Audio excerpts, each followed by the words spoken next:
Chapter 5:35. Xiao Wanru, who lived on the mountain, was uninformed. She didn't know that the outside world had been in chaos because of this case. She only saw that some personnel of the Ministry of Justice began to withdraw, and they seemed to be investigating. The matter in the Yuhui nunnery actually relaxed, as if it had been settled. But it was obvious that it had not been settled yet.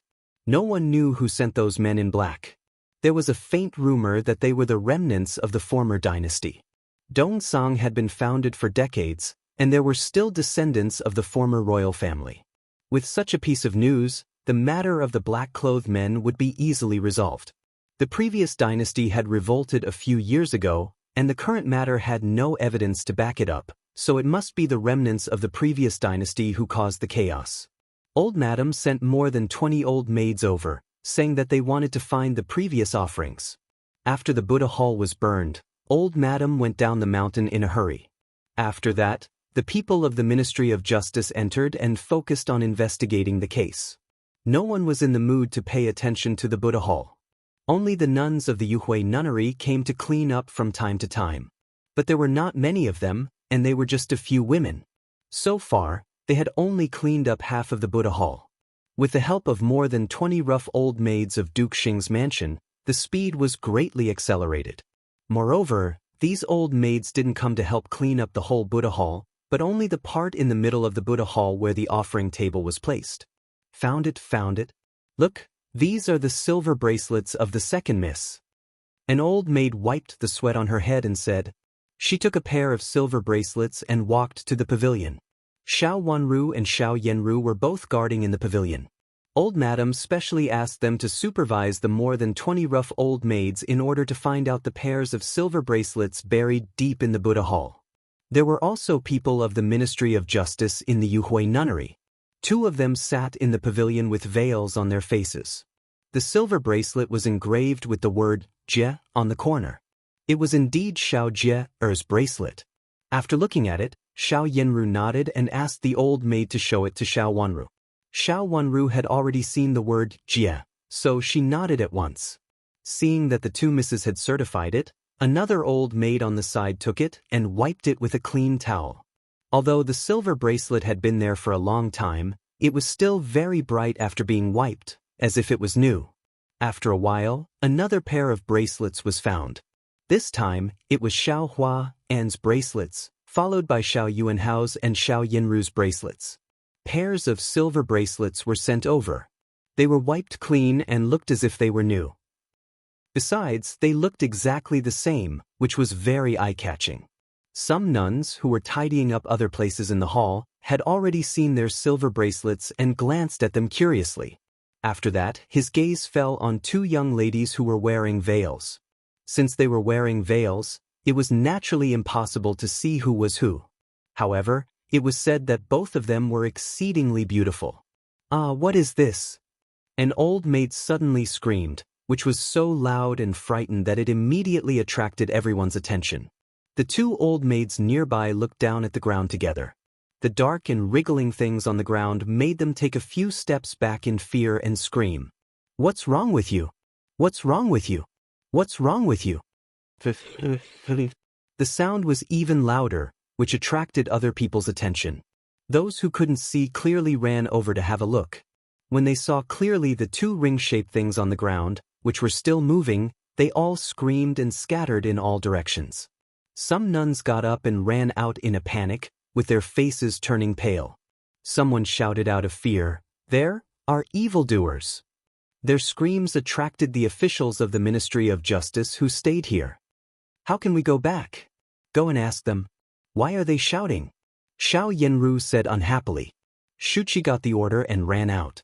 While scolding the old maid, she went up to have a closer look. When she saw clearly, she was so shocked that she took 2 steps back, missed her step, and fell directly to the ground. Then she quickly stood up with her hands and ran to the pavilion.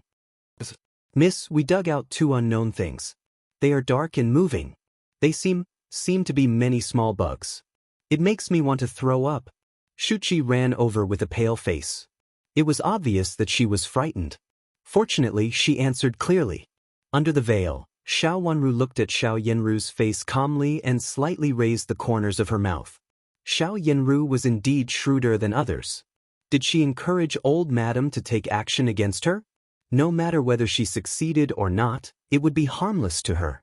She just needed to sit on the fishing platform. Sure enough, Xiao Yanru was the most insidious one. In the last life, she was killed by Xiao Yanru in this way. Fifth sister, let's go and have a look.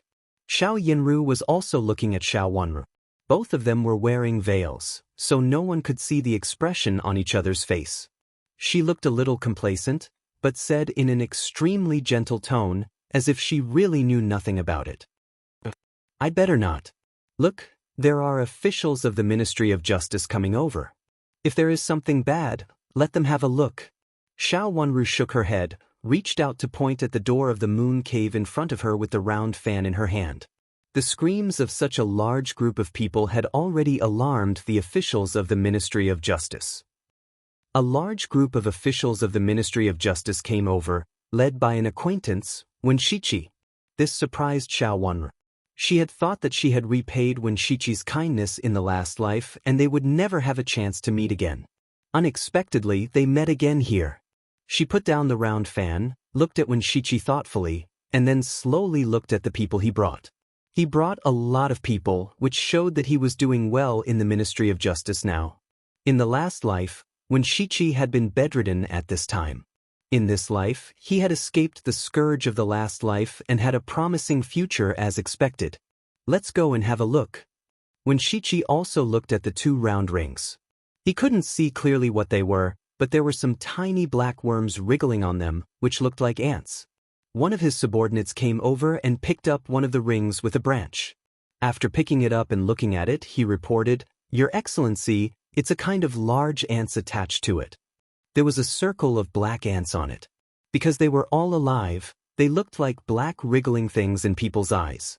It was extremely disgusting and horrifying, which was why there was such a big commotion. "Your Excellency, can you ask someone to help get rid of the ants on it?"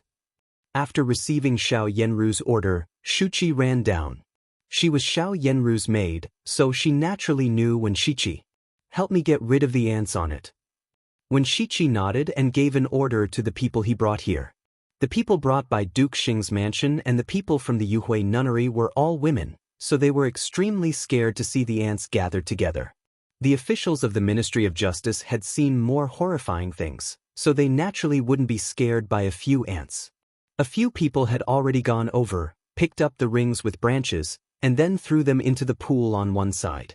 Immediately, a layer of black ants spread on the water surface. Although several old maids watching the fun were old, they had never seen such a disgusting scene. They were all shocked and narrowed their eyes, not daring to look at the layer of black ants. How many ants were there to make the surface of the water look like this? What was underneath? Why were there so many disgusting ants surrounding it? When they were digging just now, they didn't see any ants on anything else. Why did these two circles suddenly appear? "Your Excellency, our miss invites you over for a talk." After thanking him, Shuchi bowed to Wenshichi and said. Wenshichi turned around and walked to the pavilion.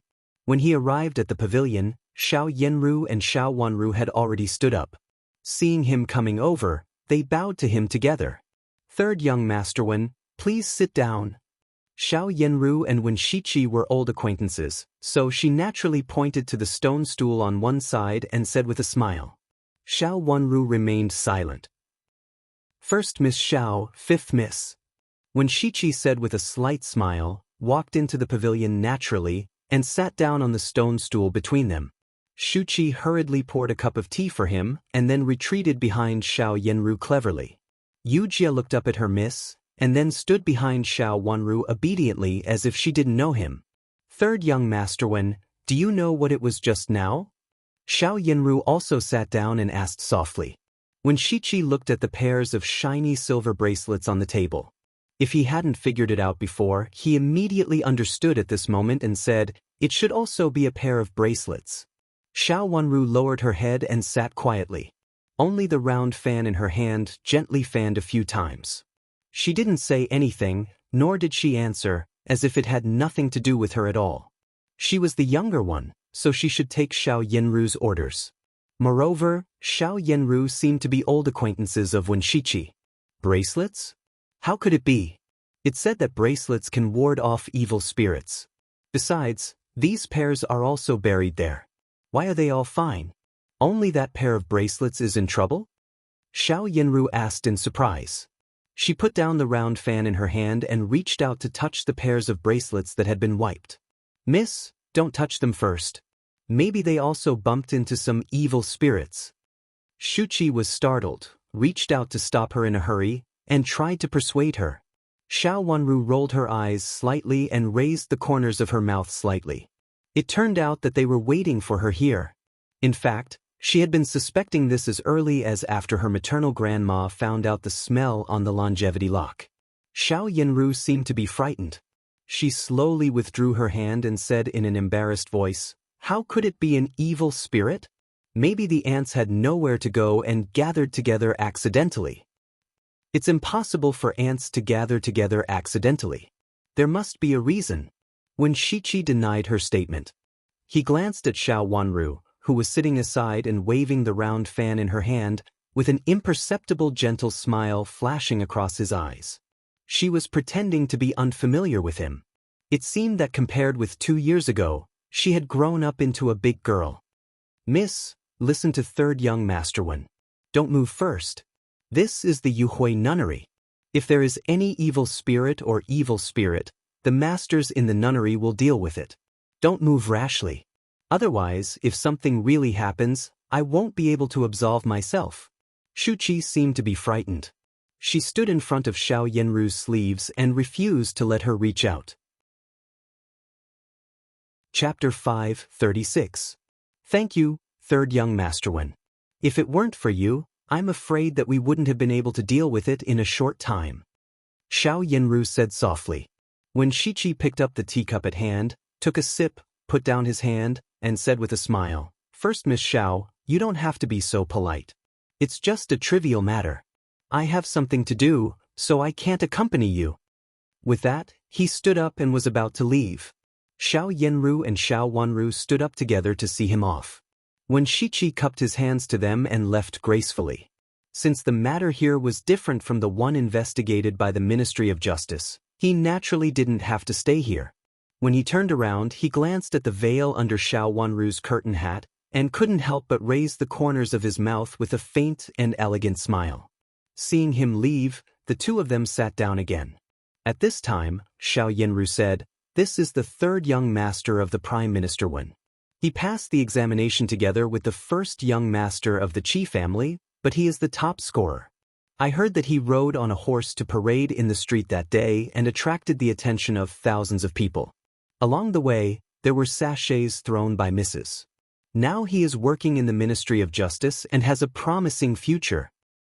He is indeed a powerful figure," Xiao Wanru said lightly, looking not very interested. Her watery eyes fell on Xiao Yanru's face. She didn't introduce him when he was here just now. Now that he had left, she seemed to be eager to introduce him for her.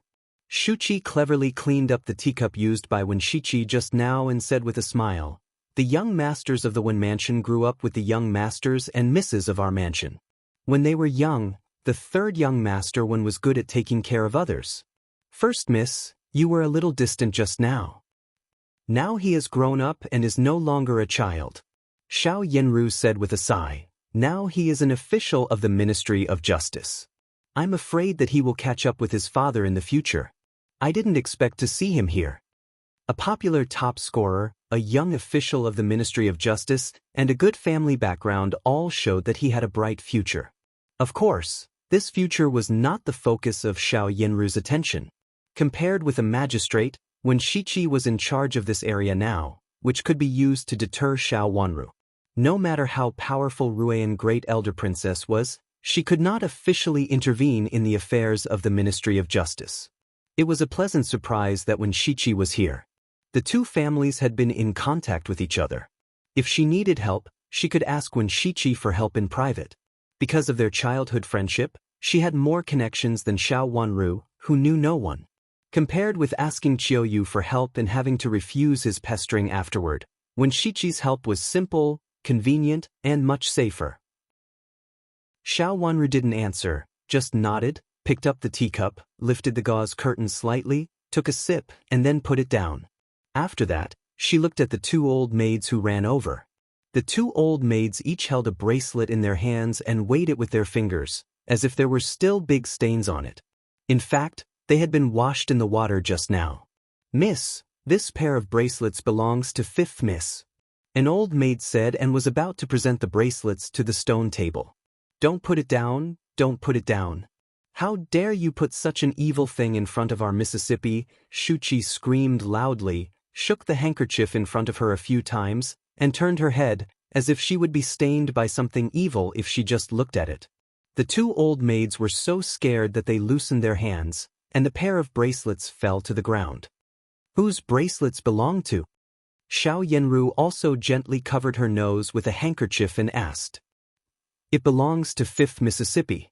I've seen it just now, and it has the Fifth Miss's name on it." An old maid stammered. She didn't feel anything strange when she took it here before. Looking at the first miss and Shuchi's expressions, she suddenly felt that it was really strange. Would she be bewitched if she took it here like this? "My bracelets," Xiao Wanru said with a slight smile. Yes, they belong to Fifth Mississippi. We've also seen them just now." Although the other old maid was afraid, she also said boldly at this time. Xiao Wanru's dark eyes fell on the bracelets that fell to the ground. Coincidentally, she saw the word "Ru" at the end of the bracelets. "This is my bracelets. I haven't worn them before. How did they become like this?" Xiao Wanru said with deep eyes. "I don't know what's going on. How did the bracelets become like this? When I came here before, I saw these pairs of bracelets. Every pair was in good condition and was kept by my grandma. How did they become like this?" Xiao Yanru also said with a surprised look. "Go dig up other bracelets and see if they are also like this." After thinking for a while, she gave an order. "Yes, we'll dig them up right away." The two old maids looked at the bracelets that fell to the ground, and none of them dared to stay here. Hearing Xiao Yanru's words, they hurriedly stood up and ran out. They didn't want to stay here with such strange bracelets. It became quiet in the pavilion again. The bracelets still fell there, and no one sent anyone to pick them up. The two of them didn't talk anymore. It seemed that both of them were in a heavy mood and were in no mood to talk. After a while, the other people's bracelets were dug up. They were all fine, and there was no more strange thing like the previous bracelets. The people in the hall had begun to whisper that the fifth Miss Xiao's bracelets were very strange and that she must have been bewitched. Otherwise, how could the bracelets be fine while the others were fine? Otherwise, there must be something wrong with the bracelets.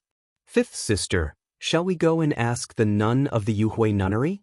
Xiao Yanru looked at the pairs of bracelets in front of her and then at the pair of bracelets that fell to the ground, and said helplessly, "Shall we go and ask Pushun Nun?" Xiao Wanru said softly, which meant that she agreed. "Pushun Nun likes to cultivate in seclusion, so we'd better not bother her.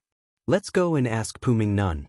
Puming Nun is in charge of such matters in the Yuhui nunnery." Xiao Yanru shook her head and said, "Then let's go and ask Puming Nun." Xiao Wanru nodded and stood up. Puming Nun was also a member of the Pu generation in the Yuhui nunnery, so she had a high status in the Yuhui nunnery. Although she was not conspicuous among the other nuns and could not compare with Pushun Nun and Puyu Nun, she was also a famous nun. Xiao Wanru had also heard of her reputation in the Yuhui nunnery. "Pick up the bracelets," Xiao Yanru told Shuchi. "Miss, I'm afraid." Shuchi knelt down with a plop and said with a pale face, "I'd better ask the two old maids to bring them here." Xiao Yanru frowned impatiently and said unhappily, "Hurry up." "Yes, I'll get them right away." Shuchi hurriedly stood up, picked up her dress and went to find the two old maids. After walking around for a long time, she found the two old maids, who were also trembling with fear, and then asked the old maids to carry the bracelets with a small branch to Puming Nun. No one noticed that Qing, the little maid, had appeared here. Seeing the cakes that had been dug out, she carefully picked up some with a handkerchief while everyone was talking. After the two masters left, all the old maids of Duke Xing's mansion immediately began to talk. In order to show that they were knowledgeable, they all said that the bracelets were evil and very strange. Why are the bracelets so strange? Why are the other Mrs. and Child's bracelets all fine? An old maid lowered her voice and said. Her words made the old maids around nod repeatedly. They were all old maids who did rough work, and they used to believe in these things very much. The more they said, the more reasonable they felt it was, and the more strange they felt. One of the old maids who dug out the bracelets first felt that her hands and feet were cold. Her whole body trembled, and her lips trembled twice before she found her voice. Do you think I dug out the bracelets? Will something happen to me? You're right. Why do you look so pale? The old maid beside her glanced at her, took a few steps away from her, and said while looking at her face in surprise. I'm not. The old maid who had dug out the bracelets reached out to cover her chest, feeling stuffy and almost out of breath. Am I bewitched? It's a little like that.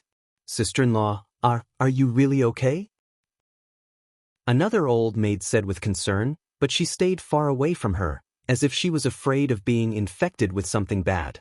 The old maid felt more and more stuffy in her chest. She reached out to cover her chest, widened her eyes, and gasped hard. Her legs went weak, and she fell heavily on the broken tiles. She felt dizzy, tilted her head, and fainted. What should we do? The old maid screamed. Carry her to the pavilion to have a rest. The leading old maid said loudly. Several old maids came over and wanted to carry her, but they didn't dare. They looked at the leading old maid and found that they were all timid. If they had some doubts before, they were now convinced that there was definitely something wrong with the bracelets. Otherwise, how could such a strong person faint so easily? Carry her there first, or something will really happen. The consul's old maid shouted, If something really happens, none of you here can escape. Hearing her words, several old maids timidly carried the fainted old maid into the pavilion. Look, her face has turned purple. It looks so scary, as if she has been possessed by an evil spirit. That's right. In the past, she was the best at work. She was very energetic in all kinds of work. She was also very strong. How could she suddenly faint? This is terrible. There are so many ants. It's really uncomfortable to see. There must be something wrong with the bracelets. But there is nothing wrong with the other bracelets. Why is there something wrong with the pair of bracelets of the fifth miss? There must be something wrong with the fifth miss. As a result of their words, they inferred a problem that no one dared to think about. When the last old maid said this, she immediately knew that she had made a slip of the tongue. She hurriedly reached out to cover her mouth, looked at several old maids around her in panic, and begged. I was just talking nonsense. I was talking nonsense. The other old maids looked at each other with a pale face. They even felt that it was true in their hearts, but they didn't dare to follow her words. The supervisor old maid scolded weakly. Grow a brain in the future. Don't talk nonsense like this. If the fifth miss hears it, she will kill you. Yes, I won't do it again. The old maid who said something wrong nodded and bowed. Send someone to inform old madam of this matter. This kind of thing has to be reported to old madam. The supervisor old maid thought for a moment and said, I'll go. Chapter 537. Nun, what do you think of this? The silver bracelets were placed in front of Puming Nun, and the two old maids felt cold all over. They regretted picking up the bracelets and showing them to the two misses in order to get credit. If they had known that the bracelets were so evil, they would not have snatched the credit. The two old maids shrank to one side and leaned against each other tightly, as if only in this way could they have some strength. Well, it's really not good. This kind of thing has happened before, but Puming Nun also looked hesitant. Looking at the silver bracelets in front of her, she stammered. Nun, please say it, Xiao Yanru said respectfully. There should be something wrong with the bracelets. Ask someone to check if the bracelets are made of different materials from other bracelets. If there is no difference, ask someone to check if there is anything strange on the bracelets. If there is nothing strange, it may really be evil. Puming Nun said slowly in a low voice. This time, not only did the two old maids feel cold all over, but also their hearts, and their faces turned pale. Others might not know, but the old maids who came to dig out the bracelets all knew that all the bracelets were the same. They were bought by old madam for several childs and misses in the mansion. Even if it was to show fairness, it could not be different. Xiao Wanru smiled slightly and sneered in her heart. Even if there was something on the bracelets, it had already been washed away by the water. The bracelets had been thrown into the water before. After being washed by the water, coupled with the mud at the bottom of the water, there was no other thing to check. These steps could be considered to be very tight. She pursed her lips slightly and watched their conversation calmly. If there is really evil, can we hold another religious rite here? Xiao Yanru said anxiously, directly missing the first two possibilities. I'm afraid not. First, Miss Xiao, you have seen the current situation of the Yuhui nunnery. It is not convenient. Moreover, the previous hall was held for Duke Xing's mansion. Abbess means not to hold a religious rite for the time being. Puming Nun was very hesitant. It could be seen that she did not want to hold a religious rite for Duke Xing's mansion. For so many years there have been thunder and lightning, but there has never been a fire caused by the lightning. This kind of thing, our nunnery master also feels appalled and is afraid that something bad will happen. Recently, there have been many accidents in the Yuhui nunnery. Since God has warned us, we'd better be careful. Is this a warning from God? Even Puming Nun said so. Xiao Yanru also panicked. She turned her head and looked at Xiao Wanru in a panic. Xiao Wanru's face could not be seen under the curtain hat. You can say that, Puming Nun said implicitly. The two old maids were almost desperate now. Even the nuns couldn't do anything to this evil thing. It seemed that they were really going to die. Lightning flashed and thunder roared. Coupled with the fact that the Buddhist temple was struck, and the condemnation from the heavens, all these signs indicated that not only was the situation not good, it was extremely bad. Nun, is it because of the evil qi in this pair of bracelets that God gave such a warning? The reason why the Buddhist temple was struck and the entire Buddhist temple was burned down was also because of the fifth Mrs. bracelets. Perhaps because she thought that she would definitely die, one of the old maids suddenly threw caution to the wind. She gritted her teeth, looked up at Puming Nun, and said, ignoring the distinction between master and servant. This is possible. Puming Nun said with a wry smile and answered helplessly. Then fifth miss, why do your bracelets have so much evil qi? Could it be that you came with evil qi? The other old maid said with a faint smile and a faint cry. Under normal circumstances, the two old maids would not say such a thing, but now they were so scared that they couldn't care about anything else. They only felt that if they died, it would be Xiao Wanru in front of them who killed them. They looked at Xiao Wanru with resentment in their eyes. How dare you? Who told you to talk nonsense? Yujia rebuked loudly. Since the fifth miss came to the Yuhui nunnery, things have happened in the Yuhui nunnery one after another. Even the religious rites for the heir and the infanta were struck by lightning. It can be seen that they have really offended the heavens. Fifth miss, it's okay that you are full of evil qi, but why do you come out to harm people? People like you should be locked up forever or directly burned to death. An old maid suddenly pounced on Xiao Wanru with unknown strength and shouted wildly with her eyes full of madness. Seeing that the situation was not good, Yujia hurriedly stepped forward, picked up a Buddhist scripture beside Puming Nun's hand, and smashed it hard on the old maid's head, while saying angrily, "How dare you? How dare a servant frame our miss like this? Although this bracelet belongs to our miss, it has been placed in Duke Xing's mansion. Who knows what dirty things are on it?" Yujia was strong and angry. Even with a book, the old maid's eyes rolled back and she fainted. Xiao Yanru looked at the old maid who fell to the ground with pity. She only felt that the old maid was tall and strong, but looked like a wax spear. She could only look at it but could not use it. If she could pounce on Xiao Wanru and directly scratch Xiao Wanru's face, the next thing would be much easier. Even if Xiao Wanru could save her life in the end, there would be no taboo for a disfigured girl in the future. It would be good enough for her to be raised in the mansion and given her more food. Her grandmother's plan was really good. Of course, she had played a lot of tricks in secret during this period. She had always liked to hide behind the scenes, even her biological grandmother did the same. If she pushed her grandmother to the front, she would be foolproof. Now she just needed to watch the show and give it a little push. How dare you? How dare you hit her? Take her away and let Grandma punish her. Xiao Yinru's face darkened, and she decisively stood on Xiao Wanru's side on the surface.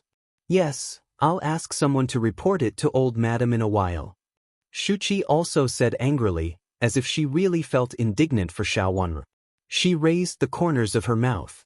Her face under the veil was not only charming, but also gloomy and hostile. She looked up at Xiao Yinru and remained calm. She wanted to see how Xiao Yinru would lead this matter. None, is there really no other way?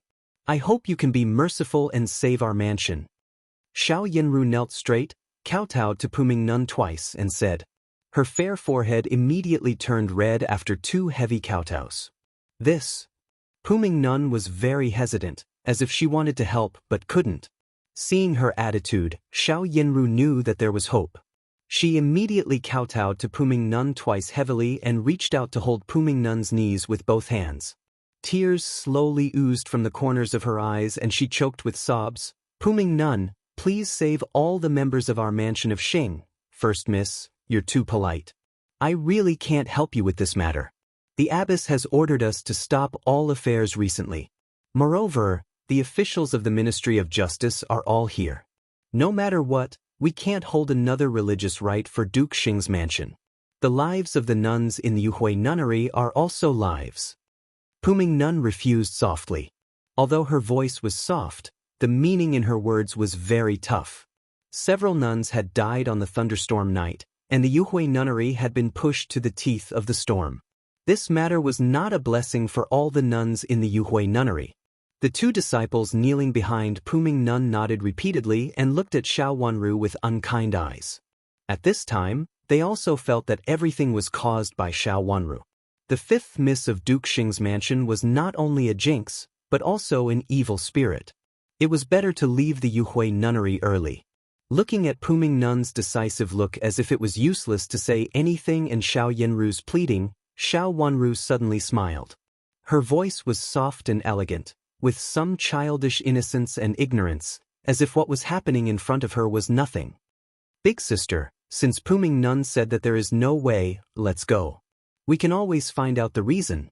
Aren't the officials of the Ministry of Justice in the Yuhui nunnery?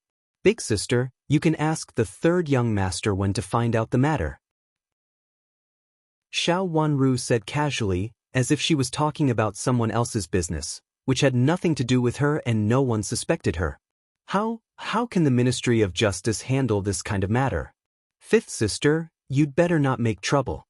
Only with Puming Nun's help can the evil spirit be dispelled and Duke Xing's mansion be clear. Xiao Yinru saw that Xiao Wanru not only did not plead for mercy but also looked leisurely, so she almost laughed out of anger. How could she still say such a thing at this time? Why not? The Ministry of Justice is in charge of cases. This kind of matter is obviously a case of the Ministry of Justice, so it should be handled by the Ministry of Justice. Xiao Wanru stood up from the rush cushion. Yujia tidied up her clothes and was about to leave. Big sister, I'll go to the Ministry of Justice to talk about this matter and tell them to take over the case. Xiao Yinru grabbed her dress and said in a panic, 5th sister, if you go to the Ministry of Justice for this kind of thing, the whole Duke Xing's mansion will become a big joke. If the Ministry of Justice can get rid of this kind of supernatural things, it will be a joke. Xiao Yinru said, turned her head and begged, Puming Nun, save me, save the lives of all the people in our mansion. If this evil thing can be solved, not only grandma and mother, but also I will donate a large amount of money to the Yuhui nunnery. As she spoke, she also shed tears. She looked extremely panicked and pitiful, which was completely different from her usual dignified and decent look. But after thinking about it carefully, it was understandable. No matter how talented and dignified Xiao Yinru was, she was still an unmarried girl. This kind of thing had never been heard of, so it was understandable for her to do such a thing. Chapter 5:38. Who is it? Xiao Yinru was overjoyed and asked anxiously. Taoist priest Xiushui. She's good at this and it's convenient for her to enter and leave the inner mansion. Puming Nun said with a smile. Is it Taoist priest Xiushui of the Baiyun Taoist temple? Xiao Yenru thought for a while, immediately thought of such a person and said happily. Even the old maid beside her looked happy. Taoist priest Xiushui of the Baiyun Taoist temple was the chief nun of the Baiyun Taoist temple. She used to be a very famous Taoist nun. It was said that this Taoist priest had good supernatural power, but it was not easy to invite her. It was said that she had a rule of inviting her 3 times and not inviting her 3 times. Because of this rule, Taoist priest Xiushui became famous. Almost everyone in the capital city had heard of Taoist priest Xiushui, but very few people could really invite her. Yes. Puming Nun said with a smile. Xiao Wanru glanced sideways at Puming Nun, who looked very benevolent and kind, which made people feel that she was trustworthy. Xiao Yenru, who Xiao Yenru had begged for so many times, was more and more trustworthy. Taoist priest Xiushui? Xiao Wanru slightly pursed her cherry lips, waved the round fan in her hand slightly, and thought of this person while rolling her eyes. Taoist priest Xiushui was only famous in the capital city now, but what happened later made her famous all over the world. I heard that it is extremely difficult to invite Taoist priest Xiushui. Even aristocratic families may not be able to invite her. Xiao Yenru frowned and said in distress. It doesn't matter. I'm very familiar with her.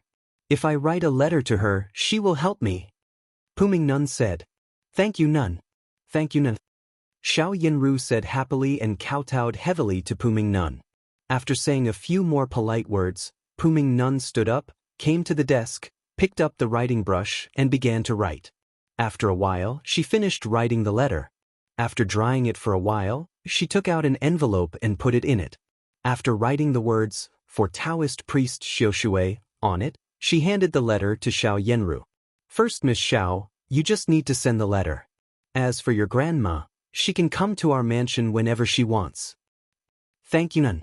Duke Xing's mansion will definitely remember your kindness of rebirth. Xiao Yenru was so excited that her eyes turned red. She wanted to kowtow again but was stopped by Puming Nun.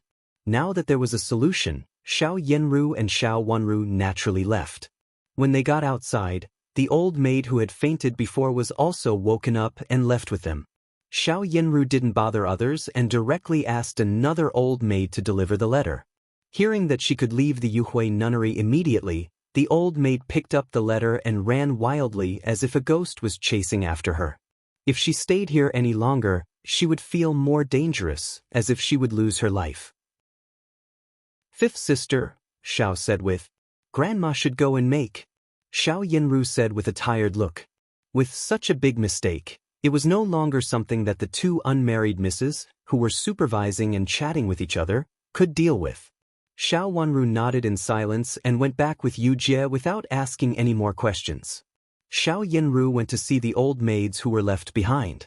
Hearing that one of them had fainted, she hurriedly asked someone to send for a doctor. After that, she asked a few young nuns beside her to help recite scriptures, which made a big scene.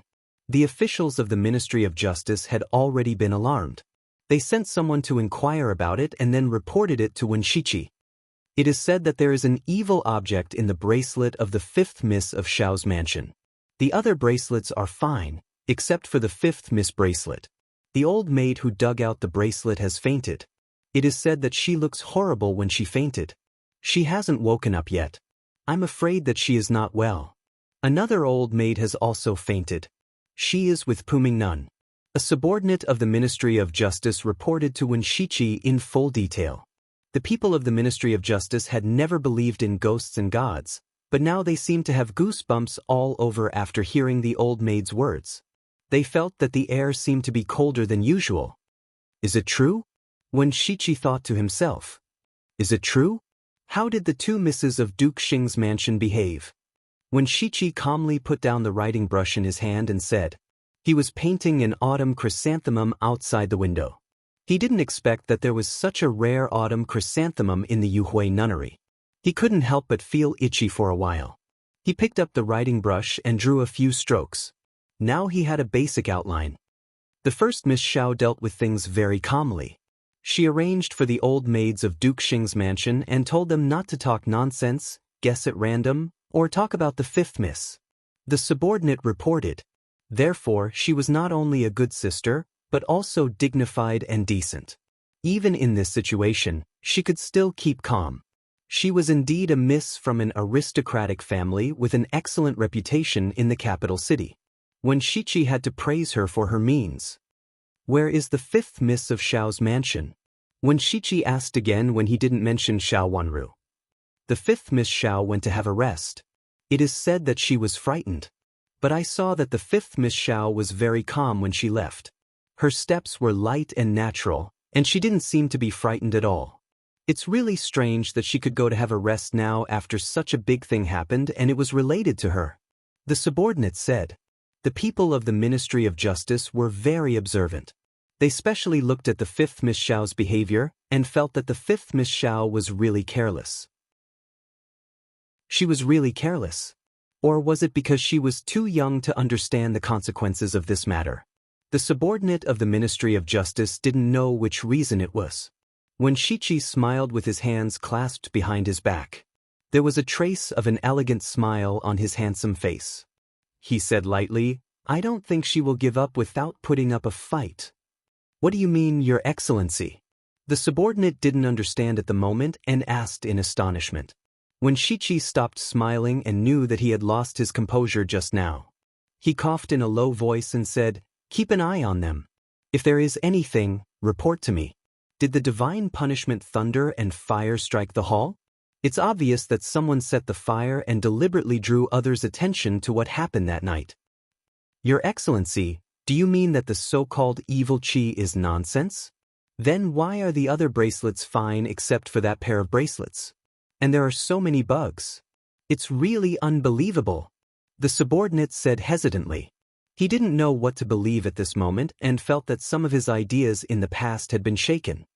Let's wait and see. If they don't look for us, we don't have to look for them.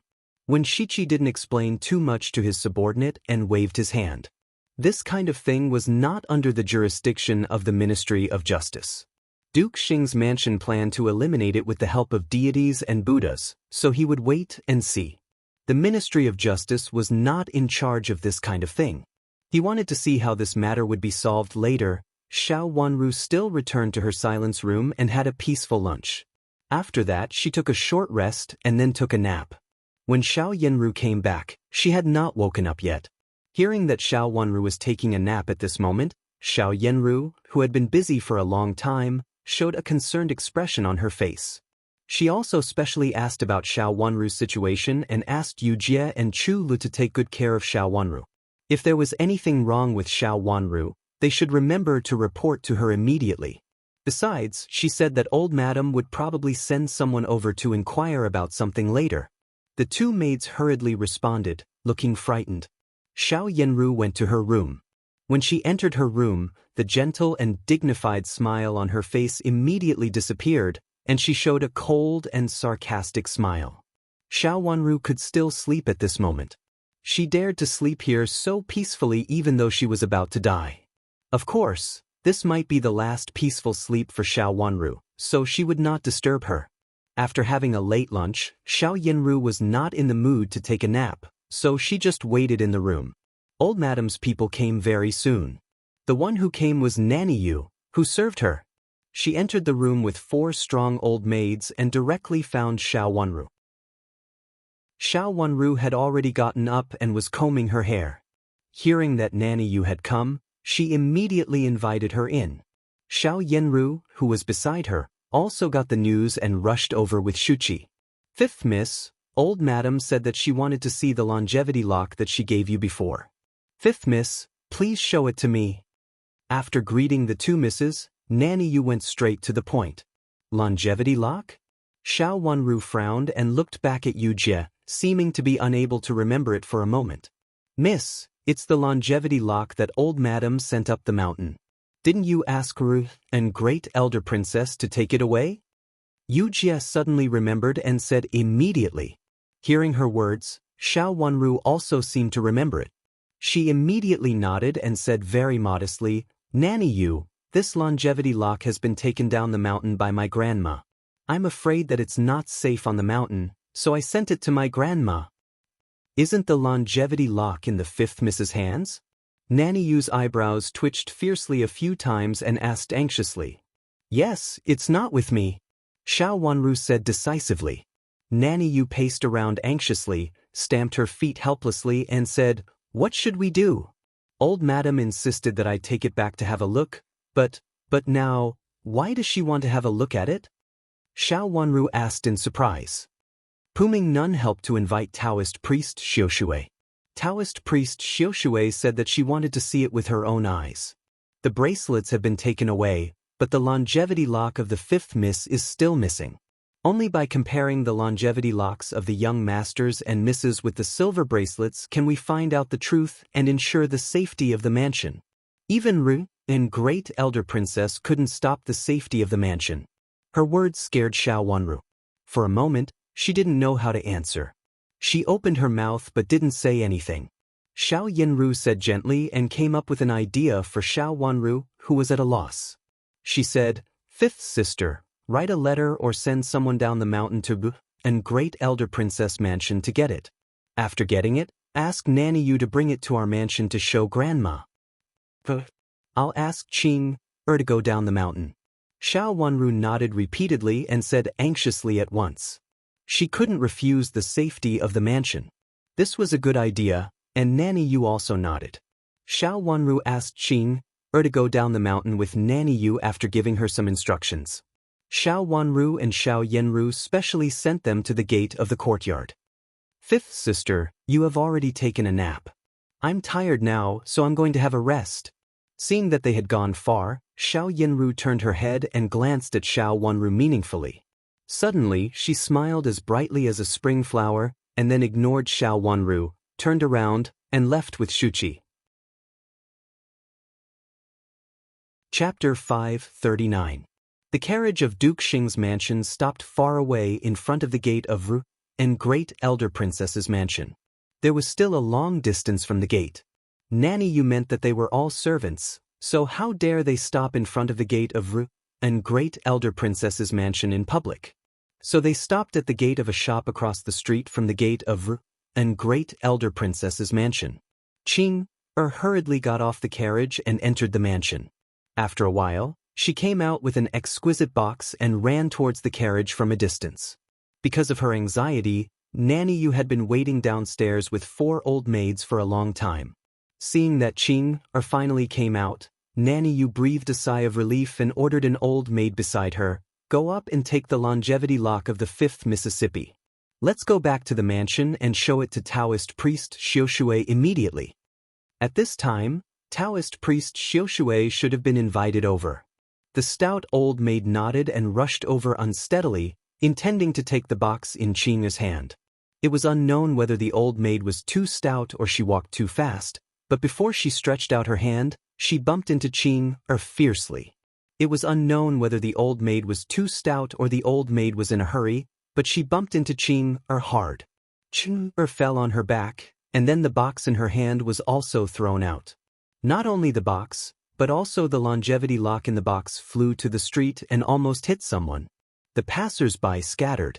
When the few people nearby saw the black ants on the longevity lock on the ground, they were so scared that they jumped 3 feet high and screamed as they tried to squeeze out of the crowd.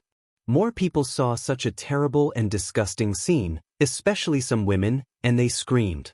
Nanny Yu's legs went soft, and she sat on the ground on the spot. She was trembling all over and muttered to herself, Evil, evil spirit, it's evil spirit indeed.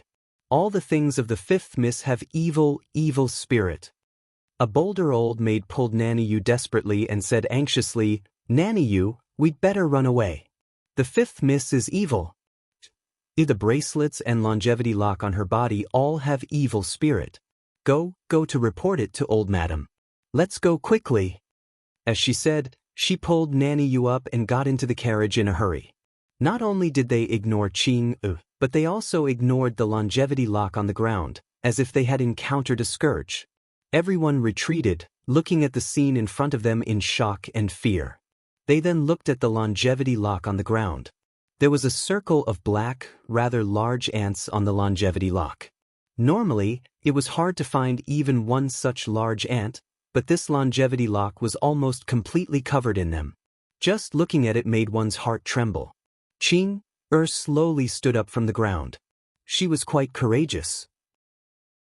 She randomly picked up a small branch from the ground and lifted the longevity lock to have a look.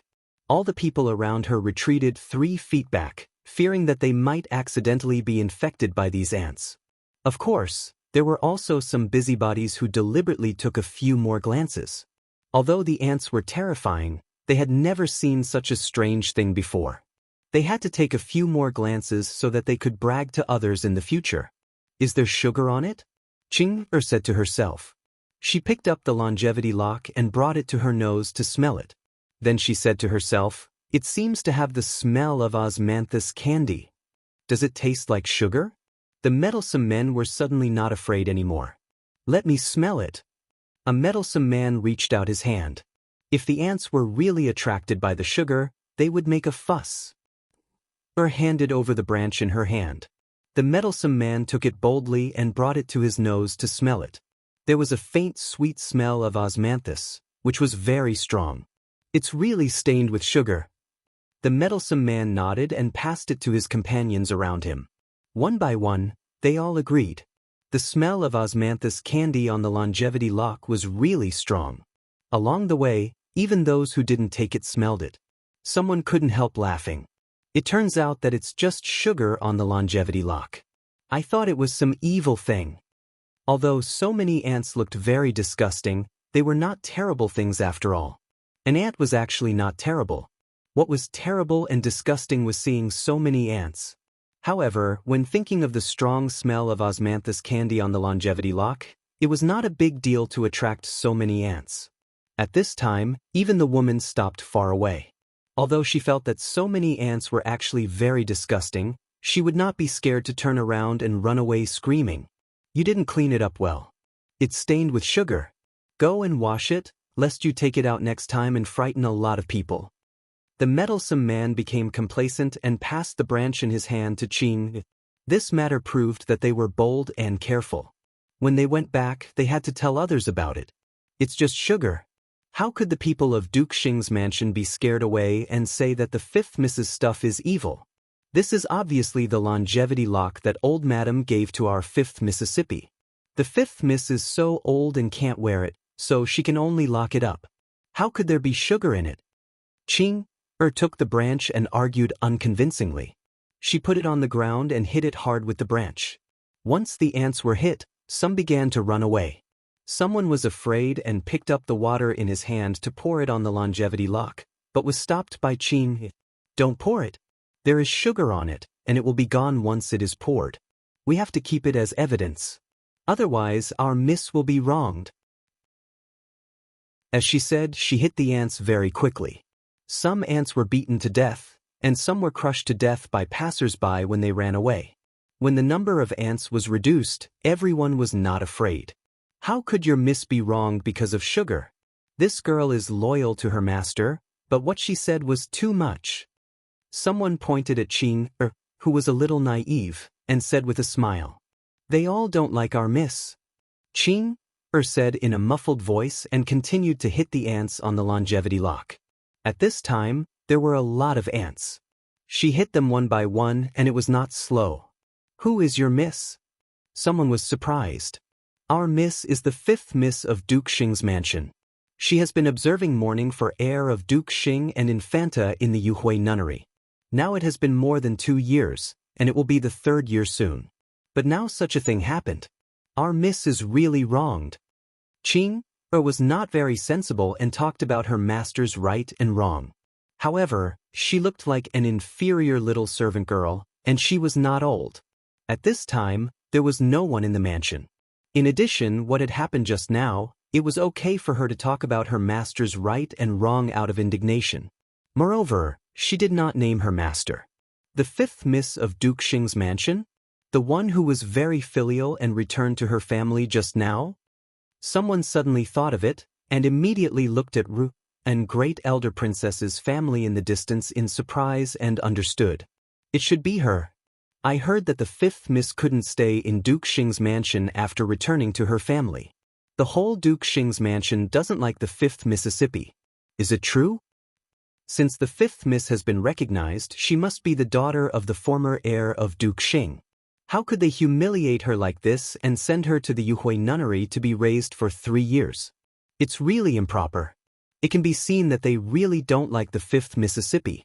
She is also a poor girl. It's okay that she has no parents, but she doesn't even like her relatives.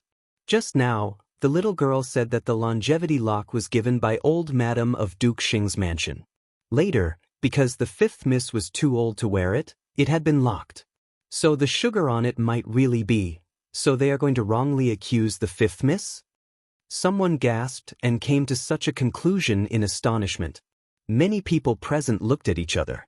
The people of Duke Xing's mansion were really unkind. She was just a little girl. Why couldn't they tolerate her and even hurt her biological grandmother? Little girl, go and report to Great Elder Princess. You can't take responsibility for this. Someone reminded Qing, who looked innocent and was still beating ants. Yes, little girl, go and tell Great Elder Princess about this and let her have a look at the longevity lock. Many people agreed with her words. Looking at the little girl, they knew that her master was not a scheming person. Since the people of Duke Xing's mansion didn't like this miss, they could only turn to her biological grandmother. Qing, who was a little confused, was pulled up by someone. A kind-hearted person picked up her longevity lock into a box that flew aside, closed the box, handed it to her, and pushed her to the direction of and Great Elder Princess's mansion. Go, go, go. If you are late, you will be in trouble. At this time, Qing seemed to be suddenly enlightened. She hurriedly ran to Great Elder Princess's mansion with the box in her arms. After running a few steps, she turned back and bowed deeply to the crowd, and then ran away in a hurry. This little servant girl was likable and very polite. Many people had a good impression of her. Seeing her run into Great Elder Princess's mansion, the onlookers felt relieved for her. For a while, there was a lot of discussion. They all felt that old Madam of Duke Xing's mansion was not kind, and then some past events were also brought up. It was said that this old madam didn't like Infanta Qinghua. It was said that this old madam had been pestering Infanta Qinghua, so that this Infanta and the former heir of Duke Xing had to leave Duke Xing's mansion. Later, heir of Duke Xing died outside. When Infanta Qinghua was found, she died soon after she gave birth to a boy, under the hints and reminders of people with ulterior motives, not only some past events of old Madam of Duke Xing's mansion, but also the fact that the current Madam of Duke Xing was supposed to marry the former heir of Duke Xing but had to marry the current Duke Xing later, which made some people laugh. It was not a good thing to marry a younger brother because she couldn't marry the elder brother, but it was a shame. As they talked about the first Miss Xiao, who had a very good reputation now. It was said that the first Miss Xiao had a good reputation, a beautiful appearance, and a good character. However, at this time, some people would always raise objections. Someone said that the first Miss Xiao was very similar to Madam of Duke Xing in character, so they immediately deviated from the topic. In the end, they said that the first Miss Xiao's character was dignified on the surface, but in fact, it was fake. Her character was even more improper. Some of the words deviated from the original direction. Most of the people who were still gossiping were the kind of people who had nothing to do. When talking about this kind of beauty, they became more and more enthusiastic and had long forgotten that they were not talking about Xiao Yanru at the beginning. However, when talking about a beauty, especially the first beauty, it was always more exciting than talking about a little servant girl. A carriage stopped by the roadside. After listening for a while, a cold voice came from inside. Guards, break them up. Chapter 540. The nosy onlookers were beaten for no reason. When they were about to make a scene, they suddenly heard someone shouting, "His Highness is going out to track down a murderer. Anyone who makes a noise will be punished with the same crime." Some sharp-eyed onlookers had already found the sign of Prince Zhou's mansion on the carriage. After whispering, everyone dispersed. Since Prince Zhou was in the carriage and he was going out to track down a murderer, no one dared to get involved in this matter. Your Highness, they are all gone. The guard came back and reported. Let's go. In the carriage, Prince Zhou said with a gloomy face and a gloomy face. The guard left and gave an order to the coachman. The carriage moved slowly. In the carriage, Prince Zhou closed his eyes slightly and frowned. A good reputation was much more important than a bad one. Old madam, bad news, bad news. Nanny Yu rushed to old madam with a few old maids. Their legs went limp, and Nanny Yu almost fell to the ground. In the main room, old madam was sitting in the first seat, dressed in the Fusho robe with a gloomy face. Sitting in the guest seat was a Taoist nun in her 30s, with fair skin and a pretty face. Hearing the sound at the door, she raised her head with a smile and looked calm with the fly whisk in her hand slightly moving. What's the panic? Old madam asked with a frown. Old madam, just now I accompanied the 5th Mrs. Servant Girl to Great Elder Princess's mansion to get the longevity lock. I saw that the longevity lock was also covered with black insects, all black. Nanny Yu said with a pale face. Old madam, I also saw that the longevity lock was covered with black insects. They could move. It was disgusting and weird, the other 2 old maids hurriedly added. They were not young, but it was the first time for them to see such a thing. At this moment, they were trembling all over, and it was obvious that they had been greatly frightened. The 4 inferior old maids were very flustered and scared. Hearing what they said and what they added, all the other servant girls and old maids in the room panicked and looked at the Taoist nun sitting in a panic. Taoist priest Xiushui, look this matter. Old madam's face became more and more gloomy. She pulled her face and seemed to want to show a smile, but she failed to do so, which made her look a bit creepy. Old madam, after hearing what you said before, I'm afraid.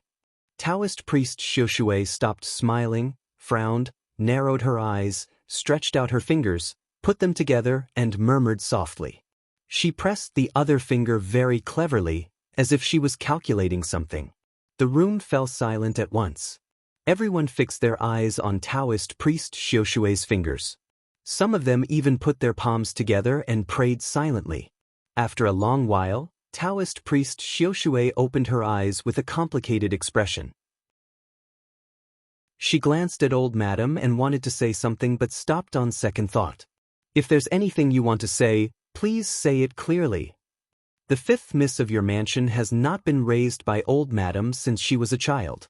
She was found outside for many years, right? Taoist priest Xiushui asked. Yes, that's it. Old madam nodded repeatedly. She has not grown up in the mansion since she was a child. She was born in the countryside, so she doesn't have a good foundation or the protection of her ancestors, so she is easy to be eroded by evil things. Taoist priest Xiushui put down her fingers and said gently. Then, what should we do? Old madam immediately understood that Taoist priest Xiushui meant that because Xiao Wanru had just returned to the mansion, the ancestors of the family had not recognized her yet, so they didn't protect her.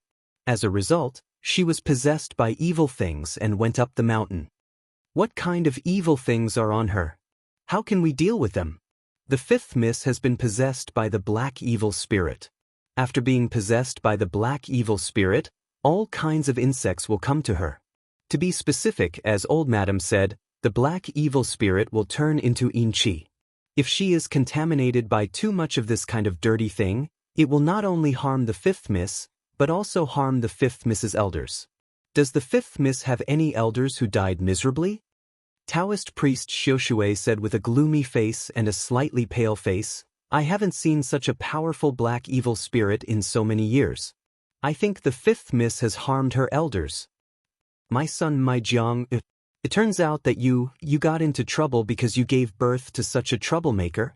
What do you want me to do? Old madam suddenly understood and burst into tears. The maids and old maids around her knew that old madam thought of the former heir again, so they lowered their heads one by one. Nanny Yu hurriedly took 2 steps forward, walked up to old madam, and comforted her in a low voice. Old madam, don't cry. Listen to Taoist priest Xiushui's solution first. The former heir has passed away, and this matter has long been ignored. We can't let all the people in the mansion, Although Nanny Yu was a respected servant in the mansion, she couldn't say what she was going to say in front of so many people. Fortunately, old Madam understood. She reached out to wipe the tears on her face, raised her head, looked at Taoist priest Xiushui with red eyes, and said, "Taoist priest, what should we do next? We can't let the whole mansion get into trouble because of her. I hope Taoist priest Xiushui can solve this problem." Well, Taoist priest Xiushui was in a dilemma. "Taoist priest Xiushui, please say it." Old Madam pressed the table with a decisive and fierce look. "Old Madam, the fifth miss has been infected with black evil spirit. In fact, the best way is to burn her body with fire. Only by burning all the black evil spirit in her body can the whole mansion be safe. But I'm afraid that the fifth miss of your mansion will be hurt. After all, she is your own flesh and blood. Although it can keep the whole family safe, we can't bear to do it." Taoist priest Xiushui said helplessly. "Burn her body with fire?" Old Madam was a little shocked and looked at Nanny Yu beside her. Nanny Yu hurriedly reached out to take her hand and comforted Taoist priest Xiushui. "Is it too heavy to burn her body with fire? The fifth miss is also Old Madam's flesh and blood, and Old Madam is a kind person. We can't let the fifth miss die like this." The fifth miss could be imprisoned, but she couldn't really lose her life. Otherwise, and Great Elder Princess would never let the whole Duke Xing's mansion go. Even if and Great Elder Princess didn't have any real power, she had a noble identity. If she fought with Duke Xing's mansion, Old Madam wouldn't dare to do that. Old Madam is really kind. If not, there is another way, which is to let the fifth miss directly become a nun. Let her pray for her parents and the mansion for the rest of her life, and let her clear her mind every day. Only in this way can the black evil spirit in her body be gradually eliminated. Old Madam lowered her head, thought for a while, and asked, "If you want her to become a nun, should she worship the Buddha or the three pure ones?" "It's no big deal. Old Madam, you just need to find it." Taoist priest Xiushui said with an indifferent look, "It's up to fate and don't force it. If the Yuhui nunnery can directly shave her head, it will be a good thing. But if the Yuhui nunnery is not willing to do it, I can also do it. It happens that I need a little Taoist nun to do the cleaning here." In the past, some families would leave the women with heavy evil spirit in the Baiyun Taoist temple. As the head of the temple, Taoist priest Xiushui was very famous in the capital city. "Go and invite the fifth miss down the mountain," Old Madam said coldly. But the fifth miss is still observing the mourning period.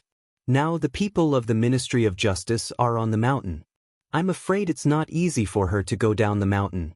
Nanny Yu reminded her. "Let's go up the mountain."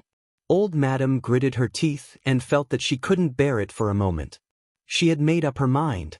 She asked Nanny Yu to prepare the carriage and turned to Taoist priest Xiushui and said, "There is an accident in the Yuhui nunnery. No one is allowed to go down the mountain at will. I wonder if you can go there?" But Taoist priest Xiushui nodded with a smile. The carriage was ready to get off. Old Madam and her people hurried up the mountain. Before leaving, they took 8 strong female servants with them. The carriage hurried to the Yuhui nunnery. When it arrived at the gate of the Yuhui nunnery, the people of the Ministry of Justice had come to stop it. Old Madam asked Nanny Yu to negotiate with them. At first, the people of the Ministry of Justice didn't let them go. Later, they learned that Old Madam of Duke Xing's mansion was worried about her 2 granddaughters, so she specially went up the mountain to deal with the matter that His Highness Buddha found the black bracelet. Someone went to report it to the superior, and then Old Madam's carriage was allowed to go inside. When the people of the Ministry of Justice were about to leave, several carriages suddenly came from the mountain road. When they approached, an old maid jumped down and reported the name of and Great Elder Princess. And Great Elder Princess had been here before and then went down the mountain. Later, she said that the emperor had issued a decree and Great Elder Princess could go in and out of the Yuhui nunnery. The people of the Ministry of Justice all knew this, so they didn't dare to stop her and directly let her go. Seeing Great Elder Princess's carriage also enter the Yuhui nunnery, the people of the Ministry of Justice guarding outside looked at each other in dismay. One was Old Madam of Duke Xing's mansion, and the other was and great elder princess. It was said that they didn't get along well. Moreover, it was late at this time, but they both hurried up the mountain. Thinking of what had happened today, the people of the Ministry of Justice suddenly had a feeling that something was going to happen. After looking at each other for a while, the people of the Ministry of Justice hurriedly reported this matter. When old Madam's carriage stopped, Nanny Yu immediately went to find Xiao Wanru with 4 female servants. Xiao Wanru was reading a book. Hearing that Nanny Yu came again, she smiled slightly, put down the book in her hand, and asked Nanny Yu to come over. "Greetings, 5th Miss." Nanny Yu came in and bowed to Xiao Wanru respectfully. "Nanny Yu, why did you come back?" Xiao Wanru raised her head and asked leisurely. "Old Madam is here. 5th Miss, please go over to greet her." Nanny Yu raised her head and said with a serious face. "At this time?" Xiao Wanru looked at the sky outside the window. "Yes, at this time. Please go over quickly, 5th Miss." Nanny Yu nodded. Xiao Wanru's eyes fell on several strong female servants behind Nanny Yu and said, "Nanny Yu, please wait a moment. I'll freshen up first."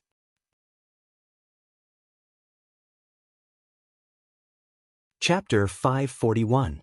Xiao Wanru looked at the aggressive female servants and then at Nanny Yu with her face darkening. "Nanny Yu, what do you mean?"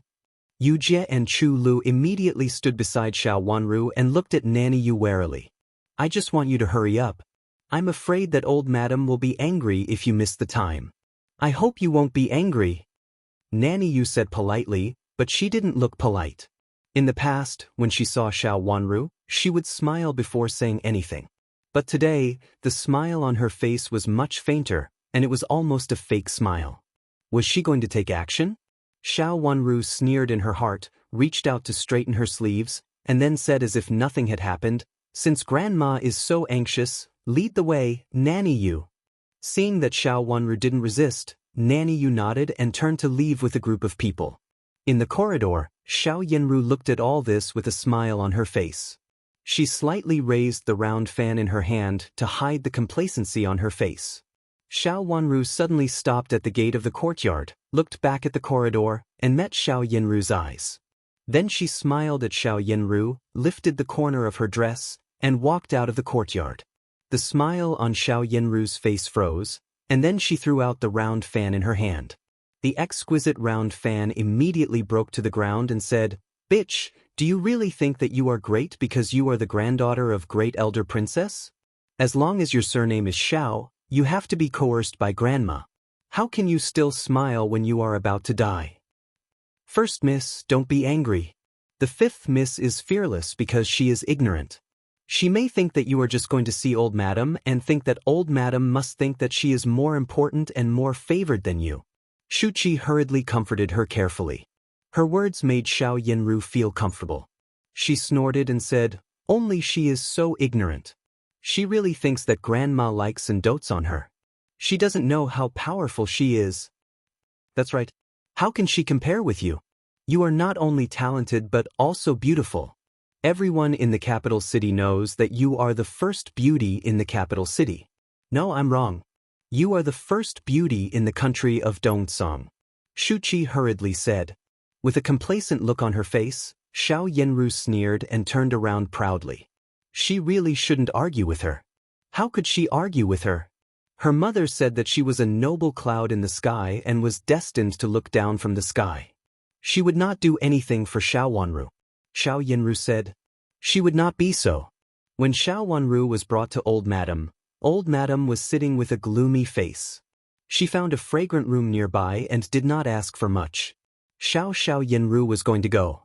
Xiao Wanru came in, bowed to Old Madam, and said gracefully, "Grandma." Taoist priest Xiushui's eyes involuntarily fell on Xiao Wanru's face. She found that although Xiao Wanru was not very old, she was extremely beautiful.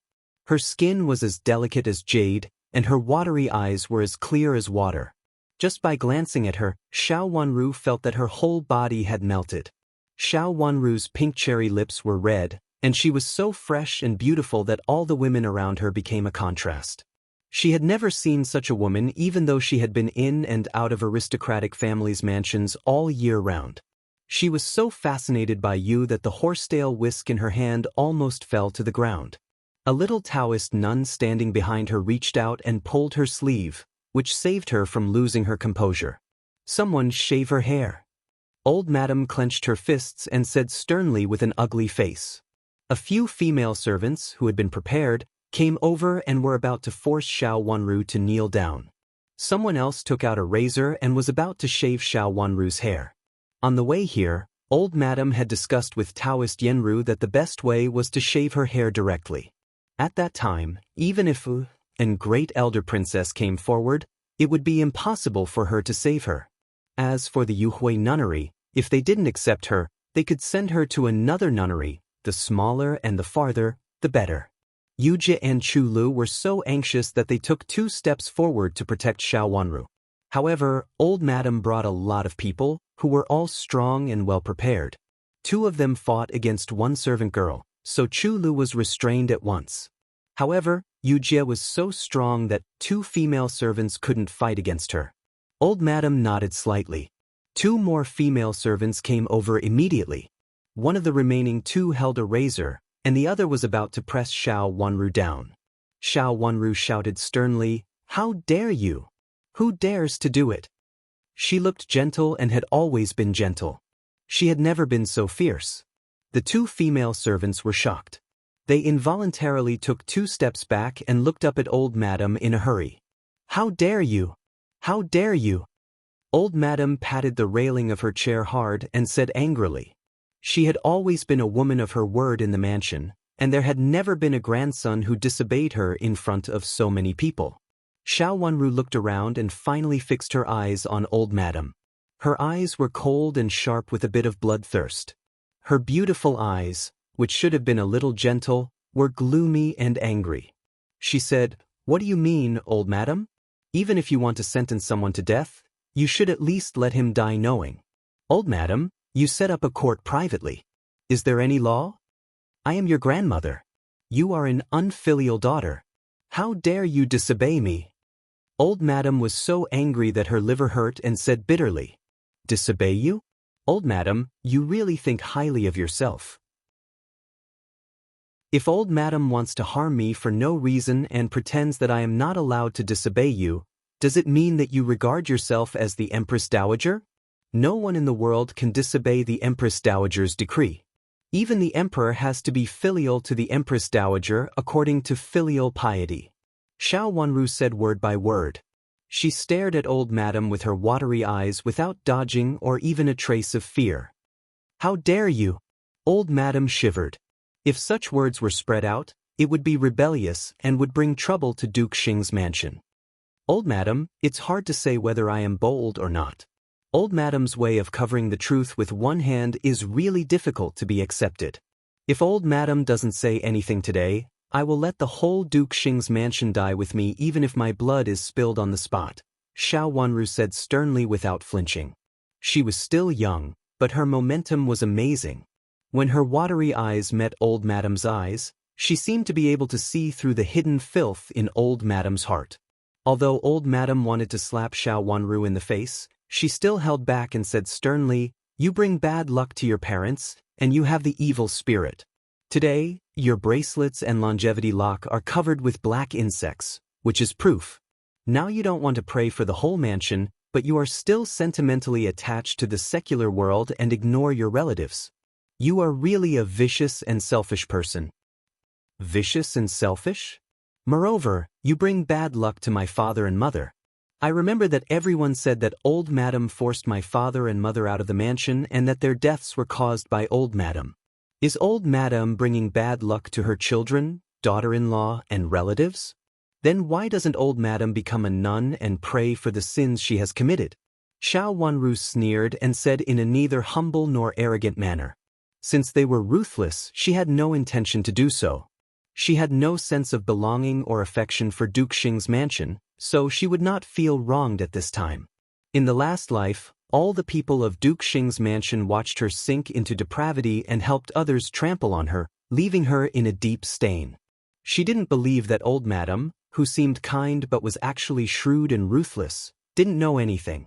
But even so, she still watched Xiao Yanru and her daughter trample her into a bloody hell. With what had happened in the last life, in this life, she didn't need to care about this kind of weak blood kinship.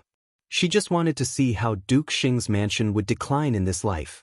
Even if Duke Xing's mansion did not decline, she would drag Duke Xing's mansion down and bury it with her in the last life. Old Madam didn't expect that Xiao Wanru would say that she brought bad luck to her children and daughter-in-law. She was so angry that her face twitched. She slapped the table with her hand, making the teacups on the table jump up, and said, "How dare you talk to an elder like this? Servants, the fifth miss is possessed by the black evil spirit and speaks insolently and viciously. Hurry up and do it." Two rough old maids got the order and were about to come over and reach out to catch Xiao Wanru. There came a low cough from the side and Taoist priest Xiushui's soft voice, "Old Madam, wait a minute. I still have something to say." Since Taoist priest Xiushui said, Old Madam waved her hand, suppressed the anger in her heart, picked up the teacup at hand and drank half of it in one gulp. Only then did she feel relieved. At that moment, she was almost driven to death by this little girl. "Old Madam, I think the fifth miss has a very strong black evil spirit. I'm afraid that ordinary temples can't suppress it. Why don't you follow me to the Baiyun Taoist temple? After all, I have suppressed this kind of black evil spirit before, so I will never let you be affected." Go to the Baiyun Taoist temple?